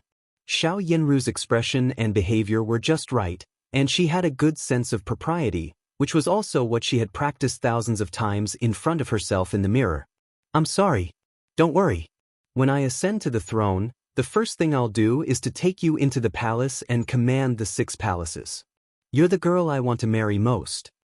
Chu Luiyue's heart softened more and more. If Xiao Yinru didn't get married, it didn't mean that she just wanted to wait. Xiao Yinru was not young. At her age, she had basically been engaged. "Your Highness, Xiao Yanru looked at Chu Luiyue with an excited face and reached out to pull Chu Luiyue's sleeve uncontrollably. It seemed that she was moved, but she just pulled his sleeve and then hurriedly took a few steps back to the door. She said affectionately, "Your Highness, I'll go first. I'll wait for you to marry me." "I will. Don't worry." Chu Luiyue comforted her in a soft voice. She was as beautiful as jade and a little fragile. He really wanted to marry her and dote on her, but his father and grandmother might not allow it. He had already prepared for the worst. If they really didn't allow it, he could wait until he ascended to the throne and then choose her to marry into the palace. At that time, no one could stop him. Of course, the first beauty should be worthy of him. "Your Highness, I'll never forget your kindness." Xiao Yanru knew that it was about time. She looked at Chu Luiyue in a soft voice and said with tears. Then she gritted her teeth, turned to open the door, looked back at him reluctantly at the door, and hurried downstairs. Chu Luiyue was in a better mood. Any man would be very happy to make such a great beauty so attached to him. He stood up, picked up the brush again, and carefully drew the peony under his hand. Xiao Wanru didn't know what Xiao Yanru was going to do, but she guessed that Xiao Yanru was also going to see someone and was afraid that she would find something, so she sent her away. She did want to go to her grandma's place to inquire about something. Although her grandma had sent someone to deliver the news before, it was always vague. "Miss, the carriage is still following us." She closed her eyes to rest. Yu Jie said angrily, "He's been following us all the way. When we turn, he turns. When we slow down, he slows down. Let's see if he will follow us to Grandma's mansion." Xiao Wanru said unhurriedly. She was sure that there was a noble in the carriage, and he was eyeing her. Although she didn't know what his purpose was, since he was a noble, and he was not the kind that could not be seen in public, she believed that he would enter the great elder princess mansion in a while. At that time, she would know who he was. The carriage went all the way and turned to the gate of great elder princess's mansion. Someone had come to ask and knew that it was the fifth miss of Duke Xing's mansion, so he hurriedly asked her to drive the carriage in from the side door. After entering the gate and making a few turns, they finally arrived at the parking place of Ri and Great Elder Princess Mansion. Yu Jie got out of the carriage first. After looking around and seeing that no carriage was following them, she finally breathed a sigh of relief and reached out to help Xiao Wanru get out of the carriage. The coachman stood aside. Xiao Wanru got out of the carriage and looked at the coachman standing aside respectfully. She slightly raised the corners of her mouth and said with a trace of coldness, "Feed the carriage later. Remember, this is Great Elder Princess Mansion. Don't be careless or wander around at will. If something happens, no one can save you." "Yes, fifth miss, I know." The coachman nodded repeatedly and said vigorously. After giving the order, Xiao Wanru followed an old maid leading the way with Yu Jie. Yu Jie suddenly stopped and looked back. Seeing the coachman's unruly look, she frowned. Since Qing went down the mountain and was delayed by the coachman, the people around Xiao Wanru knew that the coachman was unreliable and should be from Duke Xing's mansion. They had to get rid of him. "Miss, the coachman." Yu Jie took 2 steps forward and wanted to remind Xiao Wanru. Now they were in Great Elder Princess Mansion, so it was a good opportunity. "Don't say more. Let's go." Xiao Wanru shook her head calmly and motioned for her to stop talking. They walked all the way to the courtyard where Great Elder Princess lived. As soon as they entered the door, they saw Great Elder Princess sitting in a chair with her chin slightly raised, looking very imposing. However, after Xiao Wanru bowed to her, she immediately grabbed her hand, hugged her tightly in her arms, and burst into tears. "Zhuozhuo, my poor Zhuozhuo." Thinking that her granddaughter almost had an accident, Great Elder Princess was angry and resentful. The old lady of Duke Xing's mansion thought that she would be fine after pretending to faint, but she would not let her get away with it anyway. After coming out of the Empress Dowager's palace, she specially went to see the emperor. Others might not know that her granddaughter and Prince Chen were secretly engaged, but the emperor knew. As expected, the emperor was also furious after hearing her words. The next day, the news that Duke Xing had been beaten came out. And Great Elder Princess was very happy. Since she couldn't beat the old maid who had fainted, she could beat her son and see if the old maid dared to reach out to her. "Grandma, I'm fine. I'm fine." Xiao Wanru reached out and gently patted and Great Elder Princess's thin shoulder and said softly. Great Elder Princess had always been tough outside, but when facing Xiao Wanru, she could feel her softness every time. This made Xiao Wanru feel very warm in her heart. Even if she didn't have the so-called relatives of Duke Xing's mansion, she still had real relatives. "Great Elder Princess, fifth miss is fine. You should be happy. Why are you crying again?" Nanny Gao also tried to persuade her and reached out to help Great Elder Princess. The word, again, in her words made Great Elder Princess unable to help but scold her with a smile. "You old thing, you are talking nonsense again." "Great Elder Princess, you really wronged me. I didn't talk nonsense." It's obvious that Great Elder Princess has been sad when thinking about fifth miss these days. Nanny Gao said exaggeratedly, while helping Great Elder Princess sit down. "Grandma." Xiao Wanru's hand was still in Great Elder Princess's, and her heart was as warm as being soaked in warm water. "You are talking nonsense. If you talk nonsense again, I will beat you." Great Elder Princess blushed, reached out to push Nanny Gao away, and deliberately scared her by showing her weakness during this period in front of the younger generation. "Yes, yes, yes, I dare not talk nonsense again." Nanny Gao had been Great Elder Princess's servant for many years, so she knew that she was strong in appearance but weak in reality. She immediately said with a smile and invited Xiao Wanru to sit down. "Where is Hao?" Xiao Wanru looked around and didn't find Xiao Yuanhao, so she couldn't help asking. "He is having a class in the study. I'll send someone to call him here." Great Elder Princess looked Xiao Wanru up and down and said with relief when she found that there was nothing unusual about her. Xiao Wanru hurriedly reached out to stop her and said, "Grandma, since Hao is learning, don't disturb him. I will sit for a while and leave." "Why are you in such a hurry?" And Great Elder Princess said unhappily, "Your grandmother won't die. I heard from Empress Dowager's servants that although she is not in good spirits, she will be fine for the time being. Since I came down the mountain to see her, I have to go to see her, in case she makes any trouble." Xiao Wanru said with a smile. "Zhuozhua, I won't stop you from going there, and I can't stop you. This old woman is desperate now. If I really stop you, there may be an accident. But there is one thing I want to make clear to you. It is obviously related to her. Since she is not kind, do you still want to stay in Duke Xing's mansion? Why don't you go to Great Elder Princess's mansion with Hao?" And Great Elder Princess said and then told Xiao Wanru in detail what had happened in the Imperial Palace. After that, she asked, "Zhuozhua, do you still want to go back to Duke Xing's mansion in such a situation? Why don't you take this opportunity to put pressure on Duke Xing's mansion and ask you to come here for a period of time?" According to Great Elder Princess's intention, since Xiao Wanru could come here for a period of time, she could certainly ask for a longer period of time. After Xiao Wanru went down the mountain, she could live in Great Elder Princess's mansion first. After Prince Qin announced the marriage, she could prepare for the marriage.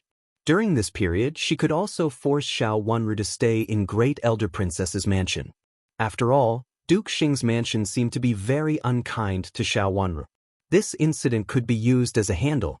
Even if her granddaughter had to marry out of Duke Xing's mansion in the end, she would only stay there for a few days after she got married. She would stay in Great Elder Princess's mansion for the rest of the time. "Grandma, I want to live in Duke Xing's mansion. I will take back what they owe me, a father and mother." Xiao Wanru shook her head, looked at and Great Elder Princess firmly and said. Ling Li said these words, with a pair of beautiful eyes with a bit of a deep coldness that couldn't be suppressed, and the bottom of her eyes was malicious. She hadn't collected the debt from Duke Xing's mansion yet, so she would never let Duke Xing's mansion go. Hearing her words, Great Elder Princess's face also darkened. She could protect herself by leaving, but could she really leave her daughter and son-in-law alone? The title belongs to Hao, and no one can take it away. Seeing that and Great Elder Princess was still hesitating, Xiao Wanru immediately added, "It was taken away by others, and now we must get it back. Only in this way can we comfort our parents in the netherworld." In fact, what was more important was the blood feud. In the last life, they had secretly killed her and all her relatives. How could they let go of such a deep blood feud so easily? But she couldn't tell her grandma about it. Since you have made up your mind on this matter, I will definitely help you. And Great Elder Princess's eyes also turned red. Thinking of her daughter and son-in-law, she couldn't hide the sadness in her heart. She gritted her teeth and said with hatred, all this was caused by the old woman of Duke Xing's mansion, but there might be other inside stories. Although she had a high status, she couldn't meddle in the affairs of other mansions. Even if she felt that there was something wrong, she couldn't investigate the affairs of Duke Xing's mansion. Now her granddaughter was indeed a suitable candidate, but she was afraid that the people of Duke Xing's mansion were too vicious and killed her granddaughter in the end. Grandma, rest assured. I will be fine. Xiao Wanru knew what Great Elder Princess was worried about, so she shook her hand and said coquettishly. Looking at her granddaughter in front of her, Great Elder Princess's heart softened. She nodded and agreed.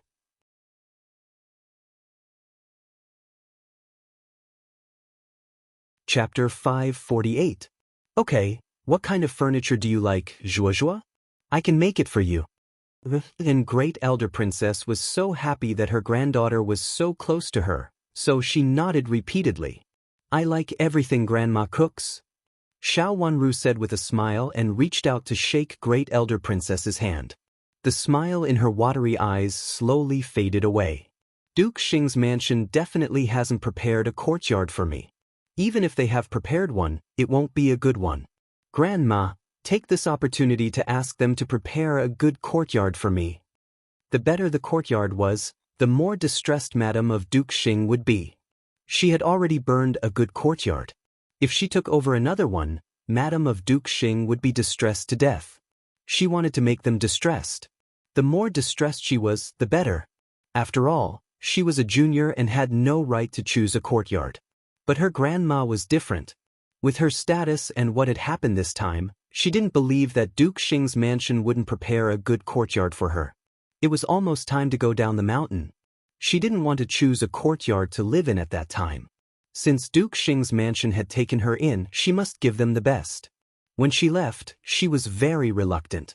When she returned, she must let all the people of Duke Xing's mansion see that she did not come back dejectedly. A good courtyard was very important to her status in Duke Xing's mansion in the future. She first asked for a good courtyard for herself and then asked for one for Hao. Even if he lived in Great Elder Princess's mansion now, Duke Xing's mansion had to prepare another courtyard for him. The original courtyard was not good and was only suitable for unenlightened children. Now that Hao had been enlightened and learned, he naturally could not live like when he was young. Of course, the best was the courtyard where his father and mother lived. That courtyard had always been the residence of the heir of Duke Xing's mansion. Living in this courtyard almost meant that the whole mansion had recognized him as the heir. She would trample on Duke Xing's mansion step by step to get back what they owed them in the last life. Ruian Great Elder Princess immediately understood what she meant. She reached out to touch her forehead and scolded with a smile, "Little monkey, well, I'll let you take advantage of the previous courtyard today. I heard that this courtyard is even better than the original one. Duke Xing's mansion hasn't given up on making this courtyard their first young master's bridal chamber." "Has the courtyard been built again?" Xiao Wanru blinked her watery eyes and said, "It's been built. I heard that everything inside is better than before. That young master's marriage is being discussed now. It should be done soon. If he succeeds, he will get married soon. This courtyard is not bad." Ruian Great Elder Princess sneered. Although the old woman was sick and weak and could not be forced, the rest of the people in Duke Xing's mansion should be healthy. "Then I'll take this courtyard. Grandma has sent someone to measure it and send a set of furniture over." Xiao Wanru nodded. With a set of furniture from Great Elder Princess, even if she had not returned to the mansion, the courtyard would be hers. Originally, Duke Xing's mansion might find other reasons to shirk the responsibility. But after what happened this time, they would like to see what reason they had to reject Grandma's power. Old Madam couldn't show up in her current condition, so only Madam of Duke Xing could show up. She was looking forward to Madam of Duke Xing being so angry that she wanted to vomit blood, but had to give up the courtyard. Okay, grandmother will ask Gao Nanny to go there in a while. Can I borrow a reliable coachman from grandmother? The one I used to be seems to be someone else's man. Xiao Wanru said again. She had thought that he was just an ordinary coachman, but since he could be bought and sold by others, she didn't need to rely on him. The coachman is outside now. Grandma will send someone to detain him. Nanny Gao, find a reliable person and replace the previous coachman. Hearing that the coachman around her granddaughter might be sent by Duke Xing's mansion, Great Elder Princess immediately became angry. Although the coachman was not a servant girl, he was often needed when going out. If he was someone else's man, it would be easy for him to get into trouble. I'll go there right away. Nanny Gao knew that she couldn't neglect it, so she hurriedly went out to find a servant girl and asked her to send a coachman to the parking lot. She taught the servant girl how to do it in a low voice. The servant girl nodded repeatedly and turned to leave. Great Elder Princess, Prince Exon asks to see you. An old maid hurriedly came in and reported. Prince Exon? Great Elder Princess frowned. These princes rarely came to her place. Now they suddenly came here and she didn't know if something had happened. Let him in. Yes. The old maid went away. After a while, she led Chu Liuxin in. When Chu Liuxin, who was smiling, saw that Xiao Wanru was here, the smile on his face became wider.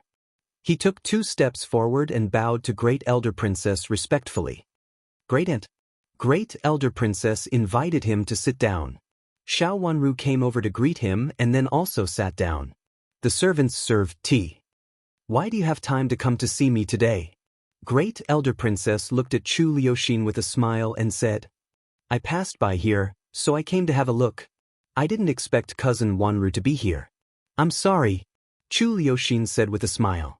In the past 2 years, he had also grown up very quickly.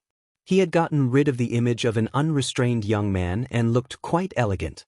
The princes and princes of the royal family were all good-looking and extraordinarily handsome. Chu Liuxin was no longer as mischievous as he was when he was a child. He looked quite like a prince. His behavior was not so impatient. I saw a paper phoenix on the street before. Thinking that the paper phoenix is going to be released soon, I specially bought one for Cousin Hao. Chu Liuxin said with a smile and clapped his hands. Eunuch Liuzi hurriedly took a paper phoenix with 100 bamboo centipede from the servant's hand. The drawing was vivid and exquisite. At first glance, one could tell that it was not ordinary. Xiao Wanru glanced at Chu Liuxin calmly and did not understand what he meant. It should be Chu Liuxin who followed her all the way here. Only with his identity did he not need to show his name card to enter the mansion. Why did he follow her? And why did he follow her all the way just to send a paper phoenix to her brother? Then I have to ask how to thank your cousin. However, he is still studying now, so it is not convenient for him to come out and thank you in person. And Great Elder Princess said with a smile. Nanny Gao reached out to take the paper phoenix from Eunuch Liuzi and also thanked her. Cousin, do you want it? I bought a few more just now. See if you like it. Seeing that Great Elder Princess accepted the paper phoenix, Chu Liuxin turned his head to look at Xiao Wanru and asked with a smile. Eunuch Liuzi went down and took a few more paper phoenixes. This time there were 3 or 4. Eunuch Liuzi took them and put them on the ground. They were colorful and particularly beautiful. There were delicate and beautiful butterfly-shaped ones, a beauty and a peony. They were all in different shapes and looked lifelike. At first glance, they looked very good. I am on the mountain, so... Looking at the paper phoenixes on the ground, Xiao Wanru said hesitantly. It's okay in the Yuhui nunnery. I heard that there is an open space in the back mountain of the Yuhui nunnery. In the past, there were pilgrims who put paper phoenixes there. Why don't we put them there next time? Chu Liuxin thought that Xiao Wanru wanted to put them there, but it was a little inconvenient, so he said in a hurry. Your Highness, I don't think so. I am now on the mountain to observe mourning for my father and mother. Xiao Wanru said a little slowly, so Chu Liuxin interrupted her and misunderstood her meaning. He hurriedly shook his hand and said, It's okay to put paper phoenixes in the back mountain. Don't other pilgrims put them there? Chu Liuxin said. I'm a little different from other pilgrims. Xiao Wanru shook her head and refused. Prince Xian, I heard that your mother is looking for a suitable miss from an aristocratic family for you. You have been on blind dates several times before. Do you like anyone? An great elder princess asked with a smile when she saw his gloomy look. Her question made Chu Liuxin's face turn red. He looked at Xiao Wanru with a red face and said with a little shyness, Great, my mother is fooling around, and you are also fooling around. I am still young and my brothers are not married yet.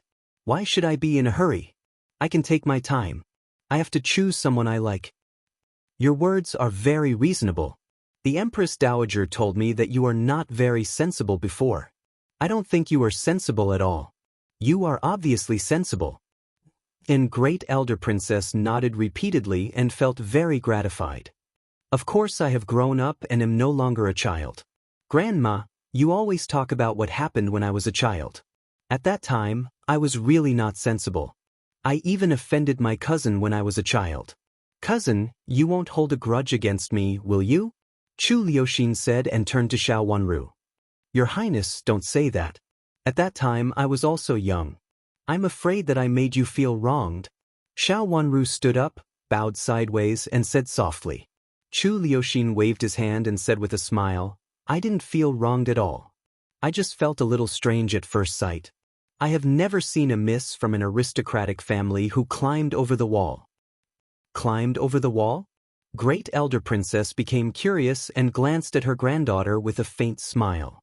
She didn't expect that her granddaughter, who looked delicate, could climb over the wall. Even she felt it was very novel, not to mention Chu Liuxin. Grandma, I'm going back to Duke Xing's mansion. I can't accompany you now. Xiao Wanru blushed, turned her head and glared at Chu Liuxin. This kind of thing was over. Everyone had done something unruly when they were young. Was it worth telling it to her grandma here? After saying that, she bowed to Great Elder Princess, and then bowed to Chu Liuxin. Then she turned around and left with Yu Jie. Speaking of it, it's actually not a big deal. When I was in Jiangzhou, I saw cousin Wanru poking her head out from behind the wall. Great, I have something to do. I'll tell you in detail next time. Chu Liuxin looked up at Xiao Wanru, who had already walked out of the door, suddenly stood up and said with a dry smile. What else do you want to do? Why don't you tell me? I happen to have nothing to do now. Great Elder Princess urged him to stay with a smile. It's a very important thing. I'll talk to you next time. Seeing that Xiao Wanru had disappeared, Chu Liuxin became more anxious. After bowing to Great Elder Princess, he hurriedly left. Eunuch Lu picked up a pile of paper birds on the ground and chased after him.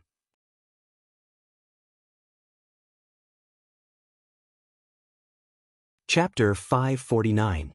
This old servant thinks so too. Nanny Gao also frowned. It was not a good thing. The marriage between Prince Chen and Cousin Miss had been approved by the Empress Dowager and the Emperor. It was not good for Cousin Miss if Prince Exin showed such an intention at this time. If the Emperor and the Empress Dowager knew it, they might think that Cousin Miss had hooked up with Prince Exin. We should find a chance to talk to Consort Ming about it. I believe that Consort Ming will not like Prince Exin and Zhuozhuo being together. Great Elder Princess thought for a while and said, Consort Ming wanted to find a daughter-in-law who could help Chu Liuxin. Although Zhuozhuo relied on Duke Xing's mansion, it was the same as having no support, or even worse than having no support. As for her high position and no power, Consort Ming would definitely not agree with Zhuozhuo. Great Elder Princess, you are right. It would be better if Prince Exin retreated by himself. Nanny Gao nodded repeatedly. They did not know when the marriage between Prince Chen and Cousin Miss would be announced. Before the official announcement, Cousin Miss's reputation could not be ruined, let alone the news of her and Prince Exin being intimate. But could it be so easy to break up the young man's love? Cousin! Chu Liuxin shouted loudly behind her. Xiao Wanru wanted to pretend that she could not hear him, but he shouted so loudly that even if she was deaf, she could still hear him. She looked back helplessly and waited for him to run over two fences. Your Highness, what else can I do for you? Xiao Wanru raised her face helplessly and asked with a smile. I just want to ask if you are going to Duke Xing's mansion? I happen to have something to talk to your elder brother. Let's go together. Chu Liuxin ran a little faster and said after taking a breath. I am going to Duke Xing's mansion. Xiao Wanru turned around and continued to go out. Chu Liuxin hurriedly followed her and said excitedly, I was going to look for first young master before, but I was very busy these days and had no time to go. I happened to meet cousin Wanru today, so let's go together. Your Highness, did you follow my carriage before? Xiao Wanru asked. Yes, did you find out? I was waiting for your carriage at the foot of the mountain. When I saw you and first Miss Xiao's carriage in different directions, I came over. Eunuch Lu's idea is good. Old Madam of Duke Xing's mansion is ill, so you will definitely come down the mountain. Chu Liuxin said proudly. Sure enough, it was Chu Liuxin who had followed them just now. Xiao Wanru felt relieved. It was good that it was not arranged by Duke Xing's mansion. Cousin, how long will it take for you to come out of Yuhui Nunnery? Chu Liuxin asked. About half a year. Xiao Wanru answered. The scenery in the Yuhui Nunnery is really good, but there are too many people in the Ministry of Justice recently. I wanted to go to the Yuhui Nunnery to play, but it is not convenient. If there is no reason, my father will not let me go to the Yuhui Nunnery at this time. Chu Liuxin complained very much.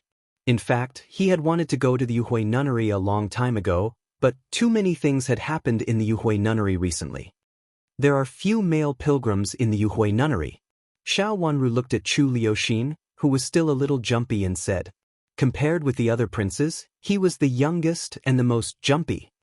Last time there was a big fire from the sky and the hall was burned down. After that, the men in black appeared. The Yuhui Nunnery is really unlucky this year. Anything can happen. Didn't someone go to the Yuhui Nunnery to complain? Instead of going to the hall of the Ministry of Justice, he went to the Yuhui Nunnery to complain. What the hell is this? Chu Liuxin curled his lips and said disdainfully. Xiao Wanru's heart skipped a beat and she asked, why did he go to the Yuhui Nunnery to complain? It was said that if he wanted to complain in the hall of the Ministry of Justice, he had to go through several checkpoints first. The Yuhui Nunnery is investigating the matter. As long as he finds the right person, he will be able to get the result. Chu Liuxin said casually. The people in the Ministry of Justice also accepted it. I thought it was not a big case and they just wanted to deal with a young villain. I didn't expect that something else would happen.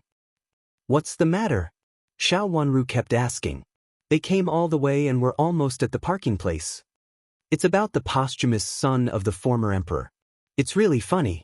The former emperor only had one son, third brother. Now he wants to have another one. Chu Liuxin's eyes also fell on the parking place, but he only saw Xiao Wanru's carriage and did not see himself. He couldn't help turning back to find Eunuch Lu. He ran too fast just now and left Eunuch Lu behind. At this time, he rushed over. After turning a door, he finally saw Chu Liuxin. Your Highness, you're wrong. Our carriage didn't stop here. If not here, where? Chu Liuxin said discontentedly. Xiao Wanru took the opportunity to say goodbye to him and said, Your Highness, we'll go first. After saying that, she took Yu Jie to her carriage. When she got to the front, she saw that the coachman had changed. Greetings, 5th Mississippi. I was sent by Great Elder Princess to drive the carriage for you for the time being. The coachman said respectfully. He looked like he was in his 30s. Where is the previous person? Xiao Wanru asked calmly. When the carriage stopped here just now, he quarreled with a servant in the mansion and they fought. Great Elder Princess ordered that such an ignorant coachman should not drive the carriage for 5th Mississippi. She has sent someone to take him back to Duke Xing's mansion just now. The coachman reported. Xiao Wanru nodded and knew that her grandma had dealt with this matter properly. She stepped on a small stool and got into the carriage. Yu Jie also jumped into the carriage. After the coachman got on the carriage, he turned the horse around and skillfully raised the whip. With a whip, the carriage went to the side door. Chu Liuxin followed behind and stamped his feet helplessly. He said angrily, Eunuch Lu, why is our carriage not in the same place as 5th Miss Xiao's carriage? I don't know. It was like this when Great Elder Princess brought it in just now. Your Highness, let's go over. Seeing that his master was unhappy, Eunuch Lu answered carefully. Let's go. Chu Liuxin said helplessly. If he went back now, even if he also went to Duke Xing's mansion, he was afraid that it would be too late. In the carriage, Yu Jia was also in a dilemma. Miss, if the coachman of Duke Xing's mansion is changed, will old madam be angry and annoyed with you? Even if I don't change, she will annoy me from time to time. She doesn't like me originally. If something happens to me in order to please her, I'd better not please her. Xiao Wanru said indifferently with a faint smile on her face. Unless she used her life to please old madam of Duke Xing's mansion, she was unwilling to do so. For the sake of the so-called grandmother who had always wanted to harm her, she really didn't think it was necessary to please her. Old madam would not remember the so-called grandmother-granddaughter relationship, and she would forget it. Will old madam change the coachman again? Yu Jia was still worried. Great Elder Princess's method seemed very rude, and old madam of Duke Xing's mansion was not a pushover. She might have done so in the past, but not now. Duke Xing's mansion is in the wrong. Xiao Wanru sneered and said with a trace of coldness in her eyes. Do you think old madam knows that Taoist Xiaoshui is a fake Taoist priest? If she knows it and still acts like this, she is really vicious. Yu Jia understood what Xiao Wanru was talking about. After thinking for a while, she said angrily.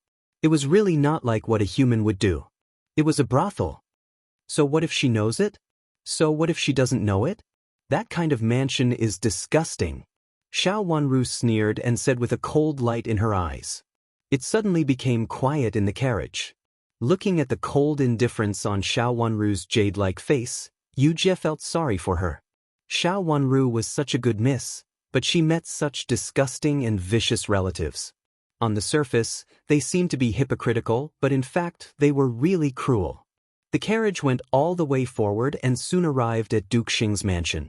Hearing that Xiao Wanru had come back, Madam of Duke Xing came out excitedly to welcome her. They met not far from the gate. Wanru, you're finally back. Your grandmother was talking about you just now. Come on. Madam of Duke Xing said with a kind smile and a very excited look on her face, as if she was really so happy because Xiao Wanru came to see old madam, and old madam also really missed her. In fact, old madam was sick. In the letter, she just asked Xiao Yinru to go down the mountain and did not mention Xiao Wanru at all. Xiao Wanru bowed deeply to Madam of Duke Xing and said, Second aunt. Look, you look like a flower, but you have to stay in the nunnery every day. Even if your parents are watching in the netherworld, they will be happy to have such a filial daughter like you. Madam of Duke Xing picked up a handkerchief and pretended to wipe her tears, while secretly looking Xiao Wanru up and down. The more she looked at Xiao Wanru, the more shocked she became. She hadn't seen Xiao Wanru for more than 2 years. Just now, she recognized Xiao Wanru at a glance because the old maid beside her had gone up the mountain with old madam. This girl was so beautiful.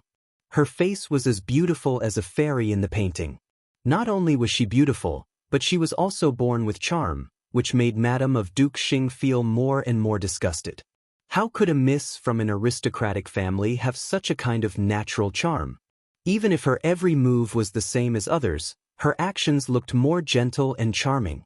At that time, Infanta Qinghua had a kind of charm, which was a little less than that of this girl in front of her. But even so, her cousin was so fascinated by her that he didn't hesitate to go against old madam to marry her. What was so beautiful about such an eyebrow? At first glance, she looked like a cheap person. She was not as elegant and graceful as her daughter, who looked like a miss from an aristocratic family. Madam of Duke Xing's mansion was full of contempt and disgust in her heart, but she didn't show it on her face. She smiled and let Xiao Wanru in while saying unconsciously, Did you use the previous coachman badly? If you don't like him, tell me and I will change him for you immediately. You are the 5th miss of Duke Xing's mansion. You can change any coachman you want. Her words seemed to be for Xiao Wanru's good, but she didn't mean it. She was obviously blaming Xiao Wanru for taking the initiative to change the coachman. Second aunt, are you talking about the fight between the coachmen? This matter was handled by my maternal grandmother, and I don't know the specific situation. If you think there is something wrong, you can send someone to tell my maternal grandmother. Now I am using the coachman sent by my maternal grandmother. If you think it is not suitable, you can also tell my maternal grandmother. Xiao Wanru said as she walked in. She looked indifferent and alienated, just like Madame of Duke Xing's words. It sounded nice, but after thinking about it carefully, Madame of Duke Xing didn't dare to question Ru, the great elder princess.